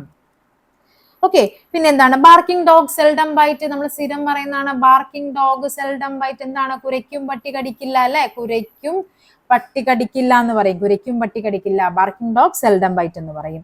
ഓക്കെ. നെക്സ്റ്റ് നോക്കാം. ചേർത്തെഴുതുക. എന്താണ് വരേണ്ടത്? ചേർത്തെഴുതുക എന്ന് പറയുമ്പോൾ എന്ത് വരും? N plus kill. എന്താണ്? ഇത് നമുക്ക് വായിക്കുമ്പോൾ തന്നെ അറിയാം അല്ലെ? എൻ പ്ലസ് കിൽ എന്താണ്? എങ്കിലാണ്. എൻ പ്ലസ് കിൽ എന്താണ്? എങ്കിൽ. ഓക്കെ. അങ്ങനെയാണെങ്കിൽ ചോദിക്കട്ടെ, n+100, n+100 എന്താണ് n+100 എന്ന് പറഞ്ഞാൽ? 800. n+100 ആണ് എന്ത്? 800. ഓക്കെ, കണ്ടുവിനെ നമുക്ക് എങ്ങനെ പിരിച്ചെഴുതാനായിട്ട് പറ്റും? കൺ+2 ആണ് എന്തെന്ന് പറയുന്നത്? കൺ+2 ആണ് കണ്ടു എന്ന് പറയുന്നത്. കൺ+2. ഓക്കെ, നിൻ+കൾ എന്താണ്? നിൻ+കൾ എന്ന് പറഞ്ഞാൽ നിങ്ങൾ. നിൻ+കളാണ് നിങ്ങൾ എന്ന് പറയുന്നത്. ഓക്കെ ആണല്ലോ. നെക്സ്റ്റ് നോക്കാം, താഴെ തന്നിട്ടുള്ളതിൽ പൂജക ബഹുവചനം നമ്മൾ ബഹുമാന പുരസ്കാരം പറയുന്നത് എന്തിനായിരിക്കും? പൂച്ചകൾ, മരങ്ങൾ, വൈദ്യർ, അമ്മമാർ. എന്താണ് വരേണ്ടത്? അത് നമ്മുടെ വൈദ്യരാണ്. വൈദ്യർ അല്ലെ, ബഹുമാനിച്ചു പറയുന്നതാണ്. അത് ഏതാണ് വരേണ്ടത്? വൈദ്യരാണ് പറയേണ്ടത്. ഓക്കെ, ആചാര്യർ, വൈദ്യർ എന്നൊക്കെ പറയും നമ്മൾ. അറ്, കള്ള് എന്നൊക്കെ കൂടിച്ചേർത്ത് പറയത്തില്ലേ? സ്വാമികൾ, ചാക്യാർ, ശല്യർ, ഇതൊക്കെ എന്താണ്? ശാസ്ത്രികൾ, ഗുരുക്കൾ, ഇതൊക്കെ എന്താണ് വരേണ്ടത്? ബഹുവചനമായിട്ട് നമ്മൾ പറയുന്നതാണ്. അതൊന്ന് പഠിച്ചു വെക്കേണ്ടതാണ്. കുറച്ച് അങ്ങനെ വരുന്നുണ്ട്. എന്തൊക്കെയാണ് അതിന്റെ പ്രത്യേകമായിട്ട് വരേണ്ടത്? അറ് വരാം, ആറ് വരാം, കള്ള് വരാം. കണ്ട, തീർത്ഥപാദർ, ഗുരുക്കൾ, ആചാര്യർ, സ്വാമികൾ എന്നൊക്കെ പറഞ്ഞാൽ എന്താണ്? ഈ പറയുന്ന പൂജക ബഹുവചനമാണ്. നദി എന്നർത്ഥം വരുന്ന പദം ഏത്? നദി എന്താണ് വരേണ്ടത്? തടിനി. പഠിച്ചു വെക്കണം, തടിനിയാണ് നദി എന്ന് പറയുന്നത്. അപ്പൊ എന്താണ് വാരിധി? വാരിധി എന്ന് പറഞ്ഞാൽ നമ്മൾ കുഞ്ഞു ക്ലാസ്സുകളിലൊക്കെ പഠിക്കുന്നതാണ് അല്ലെ. സമുദ്രത്തെയാണ് നമ്മൾ വാരിധി എന്ന് പറയുന്നത്. മേദിനി എന്ന് പറഞ്ഞാൽ എന്താണ്? ഭൂമിയെയാണ് മേദിനി എന്ന് പറയുന്നത്. പഞ്ചമി എന്താ? പഞ്ചെന്ന് പറഞ്ഞാൽ എന്താണ്? അഞ്ച്, പഞ്ചഭുജം അല്ലെ. അഞ്ചാമത്തെ തിഥിയാണ് നമ്മൾ പഞ്ചമി എന്ന് പറയുന്നത് കേട്ടോ, അഞ്ചാമത്തെ തിഥി. അപ്പൊ തടിനി എന്താണ്? നദിയാണ്. ഖണ്ഡനം, വിപരീത പദം എഴുതുക. ഇത് എന്ത് ചെയ്തിട്ടുണ്ട്? PSC ക്യാൻസൽഡ് ക്വസ്റ്റ്യൻ ആണ്, ക്യാൻസൽഡ് ചെയ്തു. നെക്സ്റ്റ് നോക്കാം, രണ്ടു തലയും കൊളുത്തുക. എന്താണ് രണ്ടു തലയും കൊളുത്തുക എന്ന് പറഞ്ഞാൽ? മരണക്രിയ ചെയ്യുക, അഹങ്കാരം പറയുക, ആജ്ഞാപിക്കുക, ഏഷണി പറയുക അല്ലെ. ഏഷണി പറയുന്നതിനാണ് നമ്മൾ രണ്ടു തലയും കൊളുത്തുക എന്ന് പറയുന്നത്. ശരിയായ വാക്യം. രാമനും രാജനും തമ്മിൽ പരസ്പരം. തമ്മിലും പരസ്പരം എന്നുള്ള വാക്കേ വേണ്ട അല്ലെ. ഒന്നുകിൽ തമ്മിൽ അല്ലെങ്കിൽ പരസ്പരം, അത് മാത്രം മതി. രാമനും രാജനും തമ്മിൽ കലഹം ഉണ്ടാക്കുന്നു. Option C. വേറെ ഒന്നും നമ്മളവിടെ നോക്കേണ്ട ആവശ്യം തന്നെ ഇല്ല അല്ലെ. വിലമതിക്കാൻ വയ്യാത്തത്. എന്താണ് വിലമതിക്കാൻ വയ്യാത്തത്? എന്താണ് വരേണ്ടത്? അമൂല്യം, അമൂല്യമായത്, വിലമതിക്കാനാവാത്തത്. നമ്മൾ പഠിക്കുന്നതാണല്ലേ. എന്താണ് വിലമതിക്കാനാവാത്തത് എന്ന് പറയുമ്പോൾ എന്താണ് വരേണ്ടത്? അമൂല്യമാണ്. ഓക്കെ, അങ്ങനെയാണെങ്കിൽ അങ്ങനത്തെ കുറേ നമുക്ക് എന്ത് ചെയ്യാനുണ്ട്? ഈ പറയുന്ന ഒറ്റപ്പദമായിട്ട് നമുക്ക് പഠിക്കാനുണ്ട്. ഏതൊക്കെയാണ്? നമ്മൾ കുറെ പറഞ്ഞിട്ടുണ്ട് അല്ലെ. എന്തൊക്കെയാണ് പറഞ്ഞേക്കണേ നോക്കാം നമുക്ക്. പിപ്പാസു. എന്താണ് പിപ്പാസു? കുടിക്കാൻ ആഗ്രഹിക്കുന്നവൻ പിപ്പാസു അല്ലെ. നമ്മൾ പിപ്പാസ എന്താണ്? കുടിക്കാനുള്ള ആഗ്രഹമാണെങ്കിൽ അതിനെ പിപ്പാസ എന്ന് പറയും. അങ്ങനെയാണെങ്കിൽ ദിദൃക്ഷ എന്തായിരുന്നു? ഇതൊക്കെ നമ്മൾ പല പല ക്ലാസ്സുകളിലായിട്ട് ഈ പറയുന്ന ഡെയിലി ബൂസ്റ്ററിൽ പല തവണ നമ്മൾ പറഞ്ഞു തന്നിട്ടുണ്ട്. ദിദൃക്ഷ എന്താണ്? കാണാനുള്ള ആഗ്രഹം. അങ്ങനെയാണെങ്കിൽ ഇവിടെ ഒരു ദിദൃക്ഷു എന്ന് വന്നാൽ എന്ത് വരും? ദിദൃക്ഷു എന്ന് പറഞ്ഞാൽ കാണാൻ ആഗ്രഹിക്കുന്നവനെയാണ് നമ്മൾ ദിദൃക്ഷു എന്ന് പറയുന്നത്. ഗുരുവിന്റെ ഭാവം. എന്താണ് ഗുരുവിന്റെ ഭാവം എന്ന് പറയുന്നത്? ഗൗരവം. ഓക്കെ, മുനിയുടെ ഭാവമാണ് എന്ത്? മൗനം. മൗനത്തെ നമ്മൾ എങ്ങനെയാണ്? മുനിയുടെ ഭാവം ഒറ്റപ്പദം എന്താണ്? മൗനമാണ്. ദൂതന്റെ പ്രവൃത്തിയാണ് എന്ത്? ദൗത്യം. ദൂതന്റെ പ്രവൃത്തി എന്താണ്? ദൗത്യമാണ്. ഓക്കെ, ഇനി നമ്മൾ പറയുന്ന ആളെ എന്ത് പറയും? വക്താവെന്ന് പറയും. വക്താവ് ആരാണ്? പറയുന്ന ആൾ. അങ്ങനെയാണെങ്കിൽ കേൾക്കുന്ന ആൾ ആരാണ്? അതിനെയാണ് നമ്മൾ ശ്രോതാവ് എന്ന് പറയുന്നത്. ശ്രോതാവ് കേൾക്കുന്ന ആളാണ്. ഓക്കെ ആണല്ലോ. ഇനി എന്താണ് നമുക്ക് പഠിക്കാനുള്ളത്? അങ്ങനെയുള്ള കുറെ ലോകത്തെ സംബന്ധിച്ചത്. എന്താണ് ലോകത്തെ സംബന്ധിച്ചത്? ലൗകികം ലോകത്തെ സംബന്ധിച്ചതാണ്. ബൗദ്ധികം എന്താണ്? ബൗദ്ധികം ബുദ്ധിയെ സംബന്ധിച്ചതിനെ നമ്മൾ എന്ത് പറയും? ബൗദ്ധികം എന്ന് പറയും. ബുദ്ധിയെ സംബന്ധിച്ചത്. ശരീരത്തെ സംബന്ധിച്ചതിനെ ശാരീരികം എന്ന് പറയും. ശരീരത്തെ സംബന്ധിച്ചത്. ഓക്കെ, ഈശ്വരവിശ്വാസമുള്ളവൻ. എന്താണ് ഈശ്വരവിശ്വാസമുള്ളവനെ പറയുന്നത്? ആസ്തികൻ. അപ്പൊ അതിന്റെ ഓപ്പോസിറ്റ് എന്തായിരിക്കും? നാസ്തികൻ എന്ന് പറയും. നാസ്തികൻ എന്ന് പറഞ്ഞാൽ എന്താണ്? അപ്പോ ഈശ്വര വിശ്വാസം ഇല്ലാത്തവനെ പറയുന്നതാണ് നാസ്തികൻ എന്ന് പറയുന്നത്. ഓക്കെ, വിലമതിക്കാൻ നമ്മൾ പറഞ്ഞല്ലോ അമൂല്യമാണെന്ന്. സ്ത്രീലിംഗ പദം ഏത്? സ്ത്രീലിംഗ പദം ഏതാണ് വരേണ്ടത്?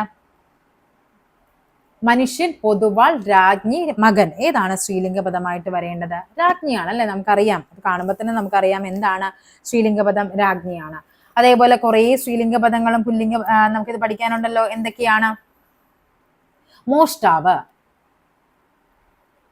മോഷ്ടാവ് എന്ന് പറയുമ്പോൾ എന്താണ്? പുല്ലിംഗ പദമാണ്. എന്താണ് അതിന്റെ സ്ത്രീലിംഗം എന്ന് പറയുന്നത്?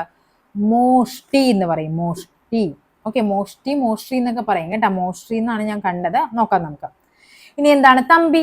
തമ്പി എന്താണ്? തമ്പി തങ്കച്ചി. തങ്കച്ചി എന്ന് പറയും. തമ്പി തങ്കച്ചി എന്ന് പറയും. പിന്നെ എന്താണ് വരേണ്ടത്? കവി. കവി എന്ന് പറയുന്നതിന് നമ്മൾ നോർമലി എന്താണ് പറയേണ്ടത്? കവയിത്രി. കവ യാവള്ളി താവള്ളി, കവയിത്രി എന്ന് പറയും. ഓക്കെ, ഇനി നമുക്ക് എന്താണ്? നമ്പ്യാർ. നമ്പ്യാർ എന്താണ്? നമ്പ്യാർ വരേണ്ടത് നങ്ങ്യാർ. നമ്പ്യാർ എന്താണ്? സ്ത്രീലിംഗ പദമായിട്ട് വരേണ്ടത് നങ്ങ്യാറാണ്. നെക്സ്റ്റ് നമുക്ക് നോക്കാം എന്താണ് വരേണ്ടത്? കൈമൾ. കൈമൾ എന്താണ്? കൈമൾ കുഞ്ഞമ്മ. കുഞ്ഞമ്മയാണ് കൈമൾ എന്ന് പറയുന്നത്. ഓക്കെ, അപ്പൊ സ്ത്രീലിംഗ പദം ഏതാണ് ഇവിടെ? രാജ്ഞിയാണ് സ്ത്രീലിംഗ പദമായിട്ട് വരേണ്ടത്.